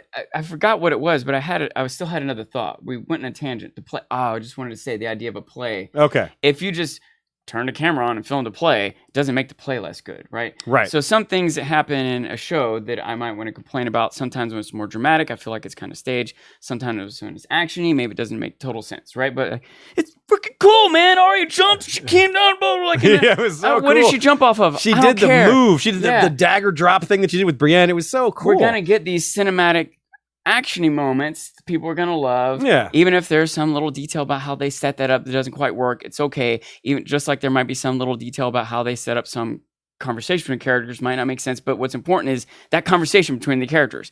This image on screen, this moment of Arya being the hero, like it. As much as many complaints as I have about how some of the details of action played out, in the end, we still get these awesome moments. It's still freaking awesome. Once again, leap to the air, cheering at that moment, you know? So, and like you said, there are some fair criticisms of that moment, but it's not that there are criticisms of maybe of a plot nature, perhaps, or maybe a detail. Like one detail that I thought was funny, it doesn't really bother me, but it's weird, is that Arya sneaks up behind him, jumps, and he catches her. But that's cool. But she's screaming. She jumps and she's yelling, ah! She tries like, you're trying to sneak up on him. Don't do that. So I was like, whatever. She was holding back that whole time. She finally let it out. And for plot reasons, Night King dying at episode 3 feels, even though we predicted it, even though we kind of saw it coming in a lot of ways, but it was kind of a cynical prediction because we're like, yeah, that's probably what they're going to do. It wasn't like, I bet that's what they're going to do. We were like, this is probably what they're going to do. And it was what they did. And it's like, that was kind of too easy. Sure, we lost a lot of characters. We lost Melisandre. We lost Theon. We lost Beric. We lost Jorah. We lost Ed. We lost some other people that I forgot. But Lyanna, we lost. But Night King. We lost Quono. But we didn't lose. We didn't lose Brienne. We didn't lose Grey Worm, which I'm not complaining about. We didn't lose them. But it felt like the stakes should have been a little higher. I think maybe we didn't see any of our favorites raised from the dead and actually fight someone. We saw them raised. We saw Ed wake up. We saw Lyanna wake up. But no one came to face with those whites, which we really thought that would happen. Yeah, we really thought that would be such a great moment. Maybe they did it with Carsey and that was it. That felt like foreshadowing, not like the one time they were going to do that. Oh, well. We did expect more heart-wrenching moments. It did seem like, I don't know if there's some sort of plot reasons yet to be seen, or if there's some directive from the board of HBO, like, don't push it too hard, don't kill Dany, or whatever, From Adrian Mendoza, a question to Aziz and Sean, are you guys disappointed in the episode? Well, this is where the portion of the episode where we're starting to register our disappointments. I won't speak for Sean. I wasn't disappointed in the episode. I was just disappointed with certain parts of it. And that's usually how I am with Game of Thrones episodes, because there's so much going on that it's usually not, one thing doesn't usually, or even 10 things can't ruin an episode for me if there's 10 good things also. And there was a lot of good and a lot of bad. And that's just very normal for Game of Thrones. So no, even though it was a really epic episode, it was long, they spent so much money on it. In a lot of ways, it was a lot like a Game of Thrones episode, which is that it had a lot to like and a lot to not like. I will say I was frustrated with the episode, but also I kind of expected to be frustrated with the episode. Yeah. You frequently are frustrated with battle episodes. And I might say that I was disappointed with the episode, but I think I might also, despite expecting to be frustrated, still had high hopes. Yes. Does that make sense? It's hard for me to make any one of those statements by themselves because it's not really as meaningful as them in context with each other. Does that make sense? Yes. I expected to have this big battle episode that's going to have me rolling my eyes left and right. And it kind of did. Right? But I also expected this might be the best battle episode of all time. And it wasn't really. Yeah. So I agree with that. And I think maybe part 2 as well. I think a lot of people who had big crit, and you're not, obviously you're not like a big obsessed book reader, but a lot of the complaints about this episode were from book readers, who just had like their favorite episode of all time, or we had, so it's like, boy, that as far as resetting your expectations, having a Night of the Seven Kingdoms be such an amazing episode, that's going to make you even more excited for this episode. Yet it's still that forgets that these same basic things are always going to happen. There's always going to be things that don't make sense. There's always going to be not enough time to do all the things. It's the nature of battle episodes for a lot of it. Next question is from Swizzle Sticks, the Green Warlock. Good name, by the way.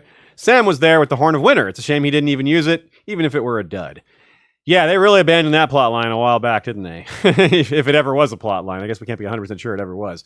But Sam, they got that horn off the fist of the first men. Sam took it with him, and no one's heard from it again. I heard from it again. Yeah. This reminds me of something, and I'm guessing that book readers have way more like ideas to feed into this because I don't know as much about Euron. I haven't got to him, but here's an idea again. Kind of thinking of maybe the Night King representing something, some bigger ideal. It's been symbolic, and especially when I started thinking about World War II. The Night King maybe represents the dragons, maybe represent the nuclear option, right? The Night King, let's say the Night King is Hitler, and to deal with Hitler, we introduce the nuclear option, right? Well, Hitler goes away, the nuclear option is still around, the dragons are still there. What if Euron uses a horn to get a dragon? So both sides have nuclear weapons. And I think that is in fact a very. I feel like the show hasn't done enough to go there, but the book is that's not an unlikely way for how the book will get an enemy riding a dragon, because Euron is show Night King for a lot of the plot lines, so that's a good call. Zach Fish asked, why didn't Mel bring an army of Red Priests as backup? You'd think that she would have had broad support from Essos. We definitely thought that too. We thought that was not unlikely, but the problem is, it's just more characters. It's just law of conservation of characters. They got to cast all these Red Priests, give them robes or whatever they got to do, and just have Mel do it. I think in the books, that's exactly what we're going to get. We're going to get Red Priests. We're going to get just worshippers who aren't priests. I'm just really disappointed we didn't get my love Kinvara back. Yeah, that would have been nice to have Kinvara. Good point. I didn't even think of that. That would have been great. So it's not too late. Yeah. Still got 3 episodes to bring back Kinvara and feture the horn and Euron. I think it's way too late. Yeah, I think it's way too late. So with that attitude, I'm sure. Next question is from Jason Elkins. If any of you have ever listened to our no longer active podcast Fandom Media, Jason Elkins is announcer Jason. He says, going to miss the second part, but I think the main problem with this episode isn't what happened, but that the writers mostly didn't tell us why in world these things were happening. Excellent complaint. We were going to raise this on our own, so this is a perfect segue. Yes, we did not get an explanation for the White Walkers for the most part, other than they were made by the children because they were losing this war against the First Men and or the Andals. It's not, and that's it. It's kind of that 1 or 2 lines of dialogue, which is better than nothing, but for such a big part of the show to just get only a couple lines of explanation, I do agree that's not enough. Jason's question here could apply to a lot of different things. Like, it's occurring to me that some of these like complaints or questions we have about like the battle strategy, why did Dothraki confront, could have been explained away with a line of dialogue. Yes, same thing. I even threw that out randomly earlier, but if Danny just said one time like, my troops will be out front, and someone could even stand up and say, but my grace, there wouldn't be a your troops got to show the cup. My troops will be out front. Yeah. It could be. It absolutely could be. And a lot of people are like, okay, sure. Yeah, you can be out front. Yeah, we're fighting the dead. Yeah, go right ahead. Take that.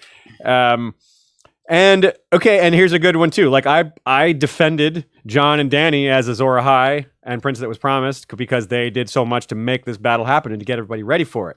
But the inverse of that, it does not seem that Night King was to be defeated by someone that wasn't Azor Ahai or Prince that was promised. That part does not fit as well. I've coined the term Azor Aharia, but I think that's a fair criticism that it was set up. It isn't necessarily set up that Jon and Dany have to kill Night King, but it wasn't set up for someone else to do it, except for the clues we noted with Arya much more recently.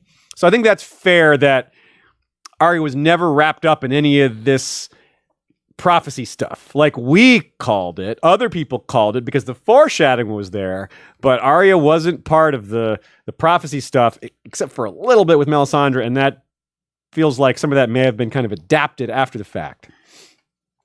You know, like they said they've known for years that Arya would kill Night King. They said 3 or more years. Well, Did that they say scene 3 with or more? 3, at least 3, I think he said. I thought he said the past 3 years. He may have But said. I'm not sure I think he about said that. past 3 at least, or something like that. It was, and I wouldn't pin him to that, even if he did say 3, because Either way, we can clarify this on Wednesday. The Yeah. only Yeah, reason we don't yeah. have that is that we just arrived from flight. yeah. So anyway, the point is that there's more to it necessarily than has been said so far, and more to it that's under the surface potentially.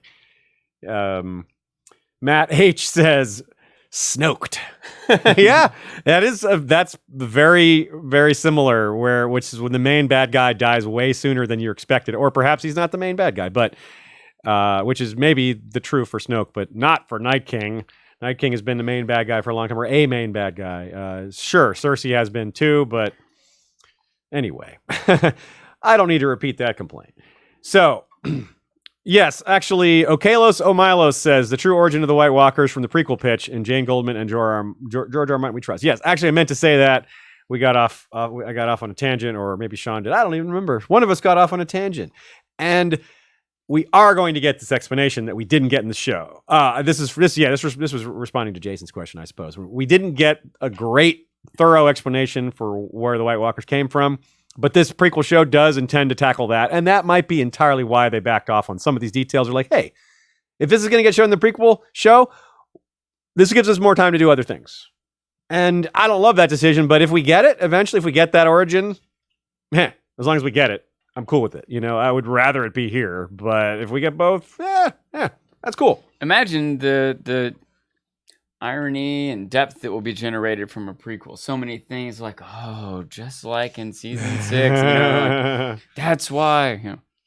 That's true. That's true. Okay, so let's issue some more complaints. Let's unleash you with your full fury of things that were wrong with this battle, and I will agree or defend. Probably agree with a lot of them. Defend a few of them.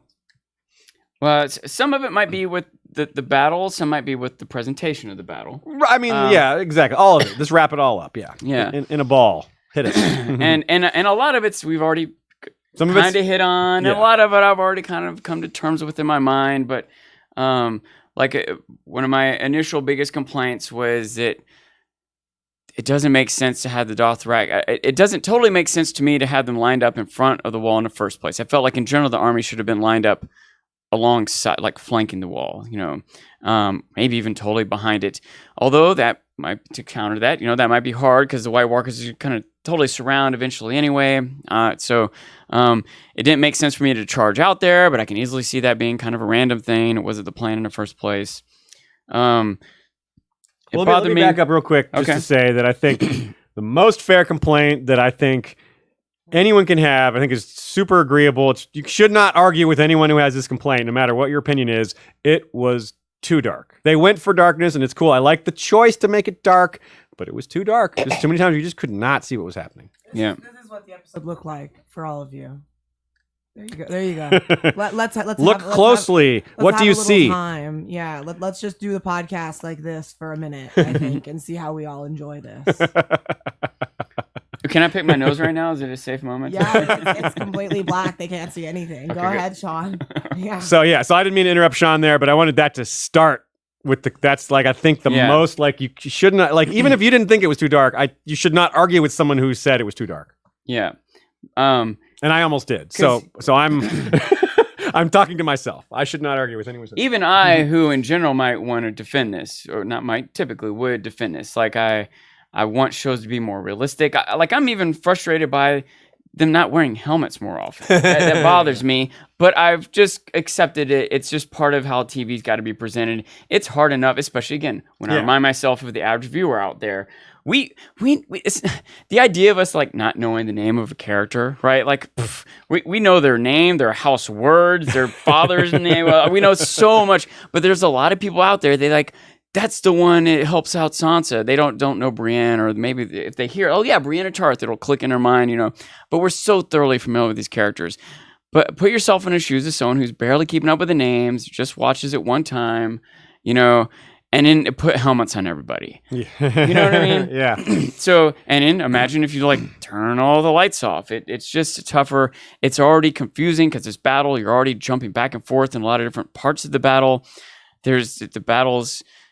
This particular battle has a lot of commotion. You know, there's a swarminess of the whites coming across. So many bodies, yeah. And all the fire. Part of me wants to maybe defend this a little bit, even though it's like I start off defending it because it's more realistic, okay? Yeah. And but maybe you sacrifice this realism, just like not having people wear helmets, so the audience can tell what's going on. Yeah, exactly. Now, right. Yes. So if they make other concessions, why not that this one? Yeah. Right. And I kind of missed what you guys were talking about because I was looking at the chat, but I also want to bring up sci-fi movies in space. There's no sound, but a sci-fi frequently has to make the decision, and some science fiction has had no sound, and sometimes they've managed to make it work, but most of the time they're like, it just doesn't quite work for audiences. You want to hear the ship blast off. You want to hear the laser fire. Sounds are cool. Like think about Star Wars. Like TIE fighter sound is iconic. Like I don't want to have not grown up with that. Yeah, very true. Yeah. So another potential argument. Hang on. Okay. Khaleesi is the redhead chick, right? It's from a comment I just saw. Yes, right in line with what you were saying. Dracarys is the name of the dragon. Her name is Khaleesi. That's right. Her full name is Khaleesi. So another angle here that might make me a little more understanding is that having it extra dark, they might get away with a little bit more. The choreography, whether or not the swords are really clanging, the CGI of the zombies or whatever, like I can imagine it might have saved them $1 million. A lot, yeah. You know what I mean? Like a good 8% of the budget or something like that, which is a lot, yeah. Just by having it dark enough so they don't have to actually CGI out 48 whites in the scene. They can just do 3 of them in a wrestler silhouette or whatever. They don't actually have to have, Jaime crashing to the hard ground. They can have a cushion behind them that's blurred in the darkness, on and on. I can see some technical production reasons. It makes it easier on them. I don't know if that's enough to justify it, but it's frustrating. I wish at least in like certain moments could have been brighter. They could have found some way to increase the brightness here and there. Some of my happiest moments in the episode were when fire happened, not because of the whites being killed, but just because I could actually see for a minute. I said the same thing earlier. I was like, yay, with a fire pit lit. That means we can see better. That's so good. Going back to the Dothraki, for example, I did say that their standard way to fight is to charge, but they also use arrows. So it wouldn't have been I guess it wouldn't have been that hard to say, hey, don't actually charge them all the way. Just get close, shoot them with your dragon glass / flaming arrows, do a lot of damage, and run back. That would have made sense. And it still could have looked cool if they're charging with their flaming swords. It still could have looked like that. Then run back isn't in their language. Yeah, run back isn't in their language. I guess that's the problem.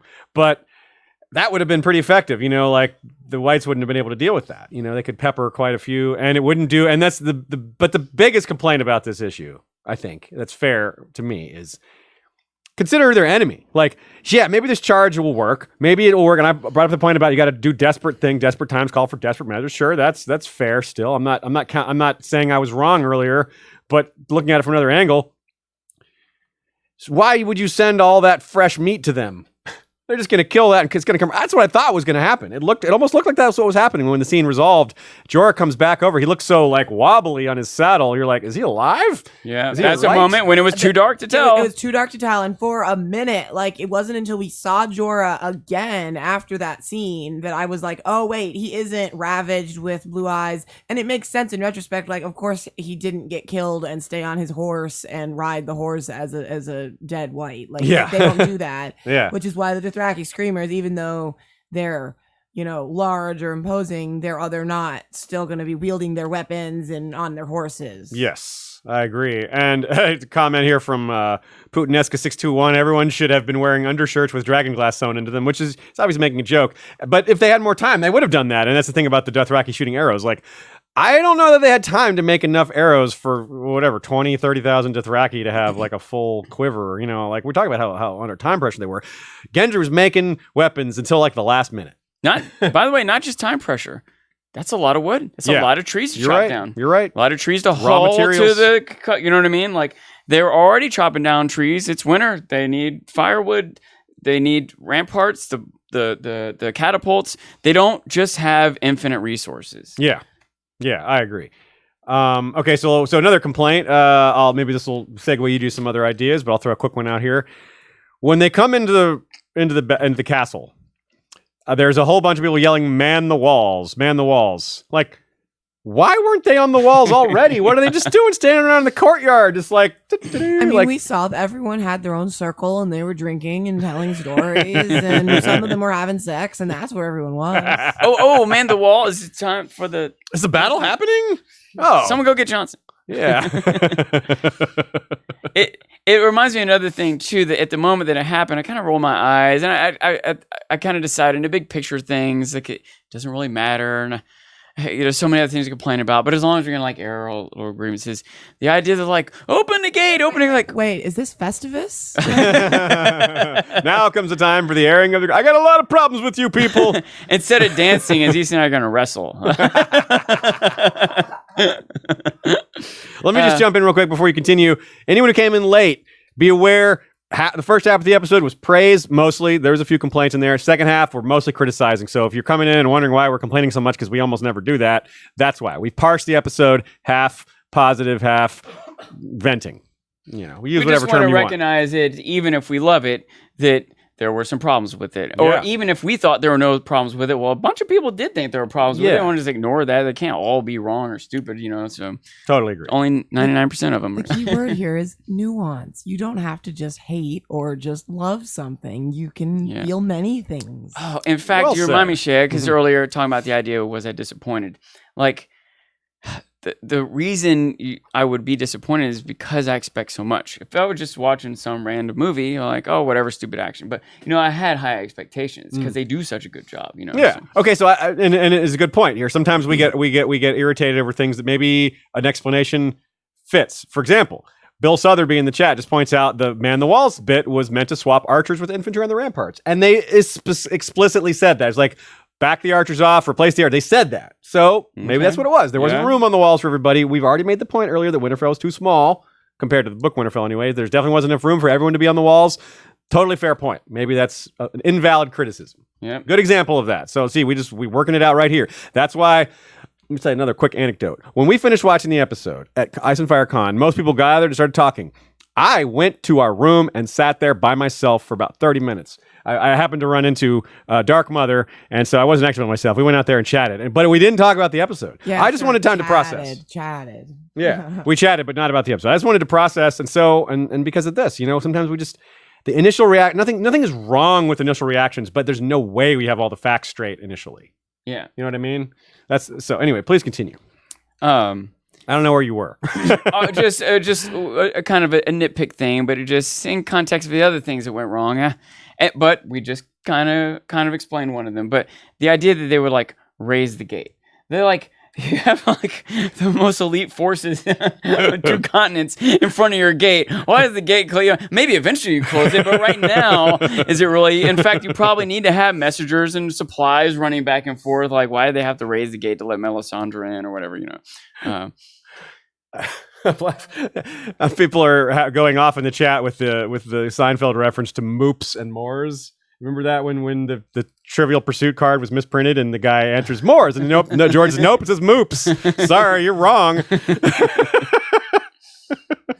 That's really good. Yes, and someone says the moops are the Dornish in this setting. Tough but fair. The moopish. So I want to scene that I haven't seen a lot of positivity or negativity on. It's one of those kind of set aside, maybe just been kind of lost in the shuffle. Is the Arya kind of by herself running around, kind of evading the whites in the library, which gave a lot of people Jurassic Park vibes, dodging the Velociraptors. Which that's a good. That is a good. That, but I like that. That is really good because it's the same trick. Like you can fool them with sound. And it got people thinking, one of the conversations we had at Ice and FireCon was like, what senses do they have? Like, they don't seem to have a good sense of smell, which makes sense. Humans don't have, we don't have good senses of smell compared to the animal kingdom. but our sight's decent and our hearing, nothing's wrong with our hearing, really. We don't have great hearing, but that makes sense. Like, what senses do they have? What do they respond to? Yeah. It's not a question we really need to answer. We wouldn't necessarily smell blood on the floor, or you know what I mean, smell that someone's wounded or something like that. But we would hear a footstep, Oh shoot, I had a thought. I just lost it. We're talking about. Oh, I just wanted to say my one of the panels I was on, the one with Rebecca and Tomas, was on cinematic influences on Game of Thrones, and we didn't even get through half the material that we could have. And now we have new material that Jurassic Park. Like, that's a good parallel. I bet if you go back and watch those scenes. Yeah. I see someone say here in the chat that, or ask, not sure what happened to Alice Karstark. It's something we talked about a little bit offline, that Alice Karstark appeared to be in Theon's unit.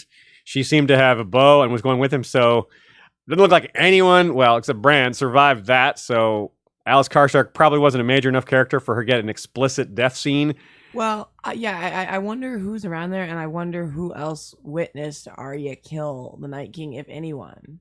Yeah, besides Bran? Yeah, besides Good Bran. point. Like, maybe she's back there. She didn't die. We didn't see her die, and she's one of the people that's like, it was amazing. She ran behind the tree. She's like, I don't know what Theon's doing charging. Like, I'm going to go back here. No, I do assume that she is dead, but, technically not a confirmed death, which I clarify because a lot of people are betting and stuff. Oh, on yeah. these episodes and have drafts and, of leagues and stuff like that. So when you don't know, I don't know how they do that for these drafts and bets. That's a good point.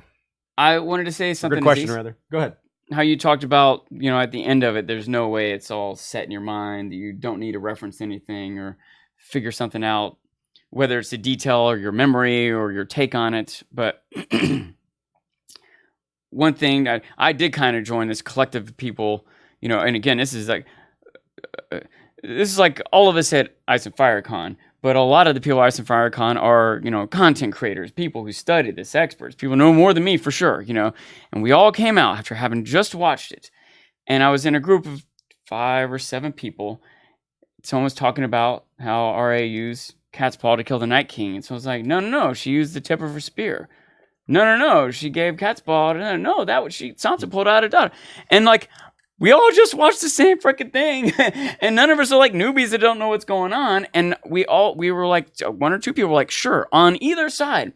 So then I started asking other people, like, hey, what was? And then one person's like, I think it was this, and I'm not sure. And one person's like, it was definitely this. And someone was like, no, it was definitely we couldn't. And then Ashaya comes up and she says, it was definitely this. Me and 10 other people just had this big discussion, and half of us thought one, half thought the other, and then we all agree with this. And I'm like, well, we just had this big discussion. And so someone pulled up the episode on their phone, found the moment. Sure enough, it was cat's paw, by the way, to be clear. If anyone out there, it wasn't clear to you, it was certainly cat's paw.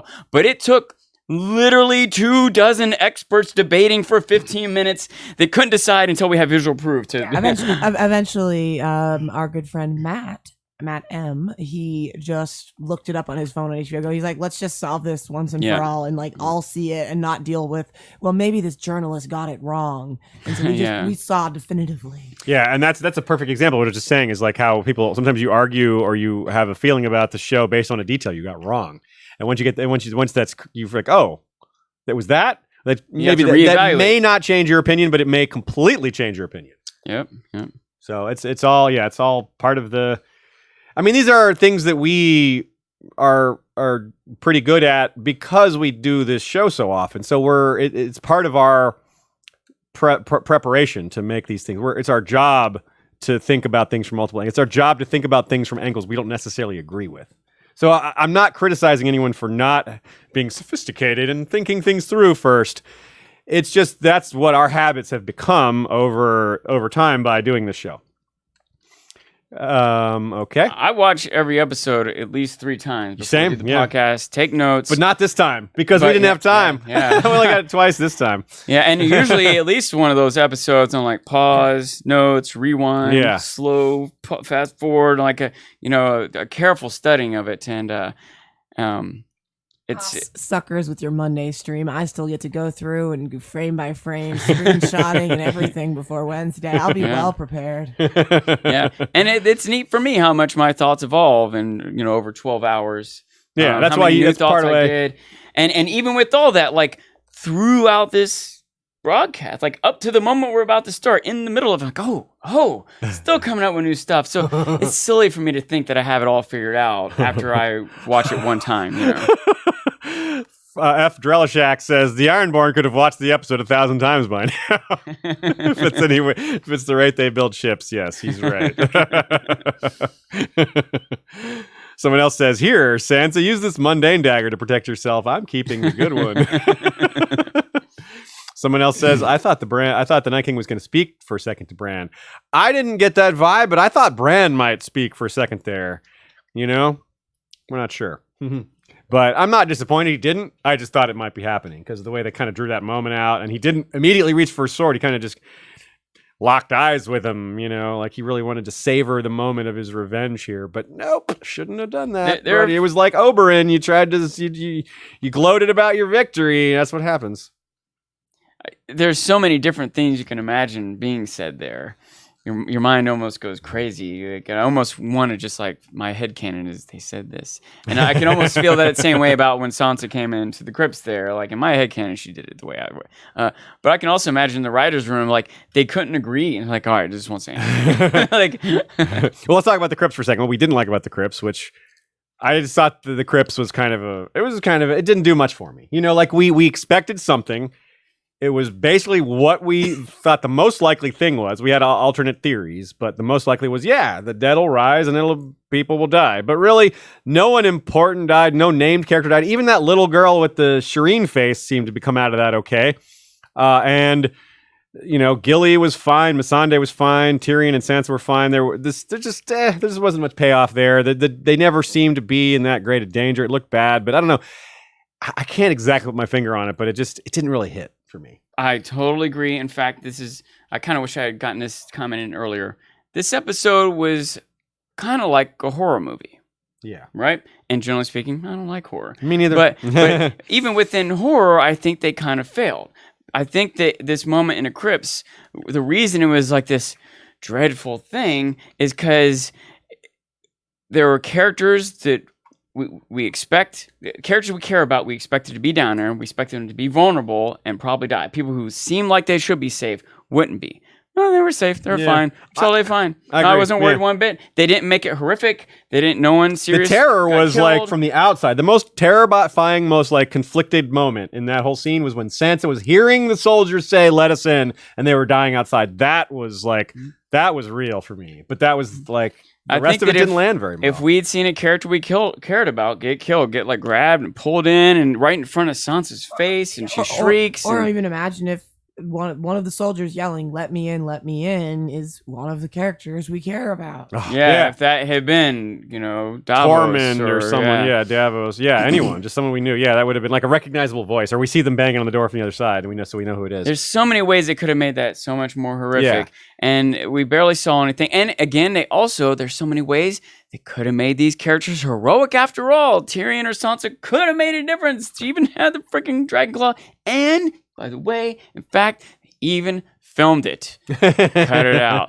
They actually did in that moment when they kind of jump up and it cuts, I think, to Jon, that editing moment. Yeah. They actually did jump up and kill whites in that moment. So I'm extra frustrated with this. Yes. Here's a new thought I had, maybe a way to frame things. I believed the tension before the battle. I believed it, a lot of it during the battle, but it was more like, this is the tension of somebody who's about to fight in a battle, not in a battle against the dead. Like, the terror should have been maybe a little higher. You know what I mean? Like, this is really damn scary. And you're right. So that's because you raised that point with the horror thing. It was like, the battle tension was good. The horror tension, it wasn't really there. That's a good point. I hadn't parsed that yet. And I think you're right. Real quick comments here. Zoilo asks, was Winterfell foreshadowing? Good one. Yeah, so back in season, I don't know if does Arya say Winterfell in season 2, or is that only book? You mean Hot Pie? Hot Pie, I'm sorry, yes. Is that, I can't remember if that was in the show or it's just in the book. show. It is in the show too? Yeah, okay. He asks, he just gets it wrong and calls it Winterfell. Yeah. This was a winter hell for all of these characters. And are you sure it was Hot Pie? I thought Hot Pie is the one who says you were yelling Winterfell during the battle. I heard you, because she was like, no, I wasn't. I yelled, go to hell. In the show, definitely. Okay, Hot pie. that's probably what the change was from book to yeah, show. and- Okay, so I'm probably describing the book, and the show is when Hot Pie says Yeah, it. Hot Pie just doesn't understand. Like, how does he not? He just hasn't heard of Winterfell. Yeah, that's funny. So yeah, people are backing you up on that. So yeah, I'm just getting book and show mixed up. So that's cool. I don't know if it was foreshadowing, but it sure works that way in retrospect. I don't know if it was intentional. From Sir Clint a lot. Blown opportunity not using a White Walker-faced Arya. She would have been wearing a face of death. That's kind of cool.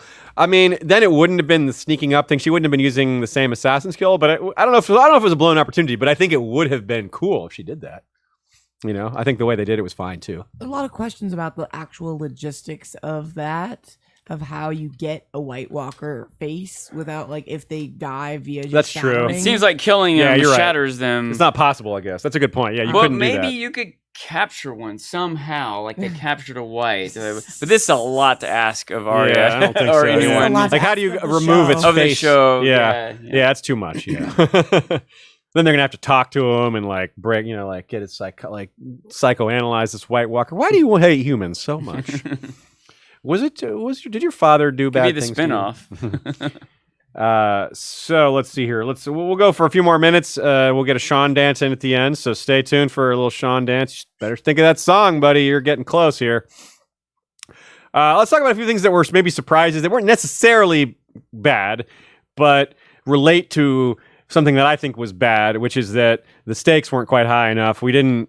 It seemed like they were like, oh, you're going to need the tears. You're going to need tissues after this one. And, you know, some important characters died. It was tearful, but it wasn't nearly as tearful as they built it up to be. We were led to believe that some serious characters would die, and that didn't really happen. You know, and I'm not sitting here saying I wish more characters would die, but I kind of am. I kind of am saying that. I am. Yeah. Well, yes, you gotta offer some stuff up to the many-faced God. Yeah, I feel like there's. I went through this kind of back and forth. It was too easy to kill the Night King. Okay, Yes. We'll start with that. But then, well, okay, hold on. How many thousands and thousands of soldiers died to kill the Night King? Right? It took, and some characters maybe didn't die, but risked death, and some characters that maybe didn't die or even risked death, although most of them probably risked death, but also like traumatized for life. It's not like the only bad thing that can happen is you die, right? Having your friends killed in front of you, that's pretty bad. That's, you know, that's a cost. That's, you know, I think it's safe to say that costs something. However, we didn't care about any of those thousands that died, right? As we're watching a show, we're not going to feel bad, as morbid as this might be. I think it's a Stalin quote. It's, you know, like if 50 people die, it's a tragedy. If 5 million people die, it's a statistic. Easy Right. for me to say. So all those troops out there on the battlefield dying, we're not feeling, maybe we should, but we're not feeling emotion over it. But when Ed dies, like, oh, no, you know. But I'm telling you, I'm sure out there are some people that love Ed. I don't want to say he's not deserving, but generally speaking, the average viewer out there, who would have hit harder, Ed or Brienne? Yeah, no You know what I question. mean? There's no Right. question there. As So much if as we you- like and Ed, if there's you- no question. Yeah. If you think in those terms, and different people are going to have different opinions, but generally speaking, I think if everyone out there made like a top 10 list of characters, some people might have a certain character at 9 or 10, or maybe not make the list. But that character, a lot of people are going to have like 2 or 3. You're going to see a crossover. You could come up with this sort of consolidated list if you put them all together and get his average rankings or whatever. Maybe 1 or 2 people in the top 10 die. You know what I'm saying? Yeah, Maybe definitely. none. I'm not sure how many people's list Theon would have got on, or Lyanna Stark, but no one in the top 3, you know. And I think that's what we mean when we say there wasn't enough cost or it was too easy. You know what I mean? Yeah, I agree. It's funny. I see I've been watching the chat here and got a lot of good comments. As always, the comments and chats are really, really good here. I see a few familiar faces. I see a good comment I want to highlight here that says, pretty pissed that there were no Mastodon whites. There were the Mastodon guys were in. Now there's 2 comments here. This isn't Mastodon like Woolly Mammoths. This is capital M, like the band Mastodon, because there were Mastodon whites in the episode Hard Home. 3 of the 4 guys were in there. They could have meant both. Yeah, it does. That's what I was gonna say. It works both ways. And there was a thin hope that because there were no elephants in the Golden Company, that maybe we would get some undead woolly mammoths. God, that would be cool. But no, They only had Or maybe some ice spiders as big as cats, as mastodons? maybe, as Yeah, cats. Is at that least what as it big as a is? cat, I yeah. don't know, something like that. ice spiders as big as Ghost, who we only got 15 seconds of. So That's right. I remember wishing that there were hounds as big as ice hounds as big as spiders. yeah, it's funny. Every time we wish for it's like if we had lots of Ghost, it would be like we could wish for that. Because we're not wishing for that instead of Ghost. Because anytime you wish for something to be added, that is instead of Ghost, which we're already not getting.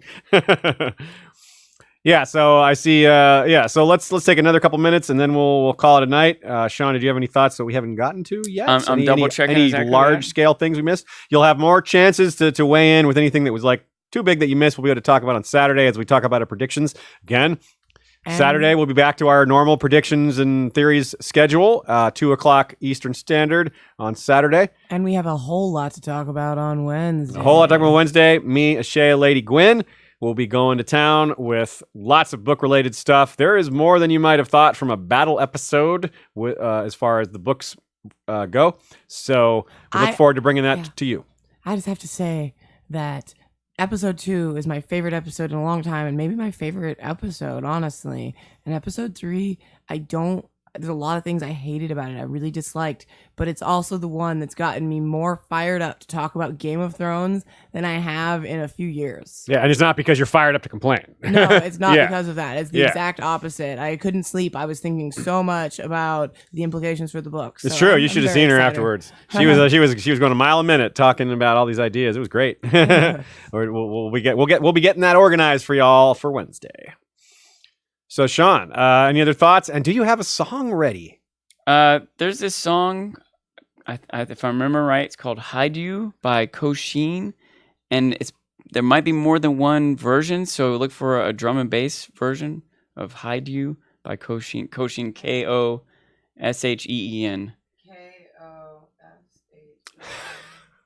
What, hide you? Hide You. It's possible it's just the letter U. Okay. I see comment from Conbio Yacker. No one saw the giant sticky traps? That's why there were no ice spiders. They got caught in the bug traps.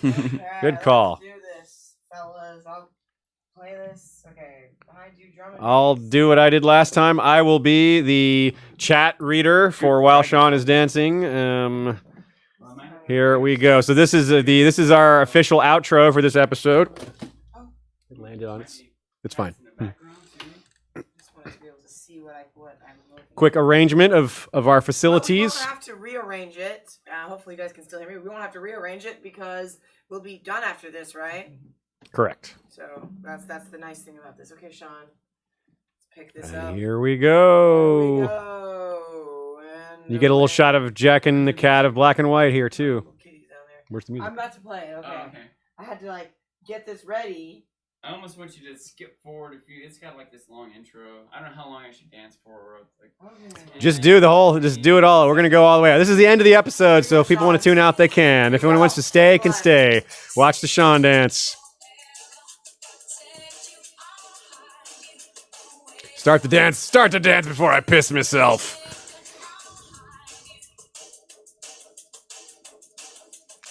And we're off. Kitty, says Duncan the Small. LOL, says Ruth. You are great, guys. Love you all. Thank you, Daniel. Awesome from Michael Bertolino. The comment says, next episode, you should totally serenade the cat with the guitar. Jaspone says, sweet moves, man. Is this Fortnite? Says Hitchens Immortal. Have you tried the robot litter open air? Great stream. Look forward to the next one. You guys love books. Excellent moves. Jakin is very curious about this. The cat is used to Sean dancing, clearly. Sean's dancing is making me thirsty for Giant's milk. We have more cats are watching. Cat burn. I love you guys. Honk. See you. Whoa, cat butt. Someone says, what's going on? Anyone who came in late, you have entered the dancing portion of the stream, which is the end. We did a little over an hour of praising the episode, a little under an hour complaining about it, and nice little balance, nice little split. So, And we got about almost 1,900 people in. holy crap. I know. That is a new record for us by a lot. Yeah. We didn't quite hit 2,000. So you think you can dance, Westeros? White boy dancing? Man, I need to get a cat treehouse so he stops using my goddamn desk. You've got the dance moves, I've got a stripper pole. We'll join our houses. Nice. Our feelings on the episode in interpretive dance. He's been to a rave or two. Whoa, nice moves. That is awesome. Fantastic. Great stream, thanks. All right, everybody. Thank you very much. Yes, next week Aziz and Sean dance. If we get to 2,000, I will have to join Sean for comic relief.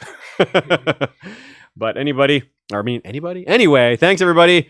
We really appreciate y'all coming out to our later stream, our evening stream, our at post Ice and FireCon stream. And we will see you guys Wednesday and or Saturday. And more Game of Thrones action is coming. Valar rewatch us and Valar reread us. I was up. I'm sorry. I was not at the computer. It's terrible. We'll just freeze. Just freeze. You're stuck there.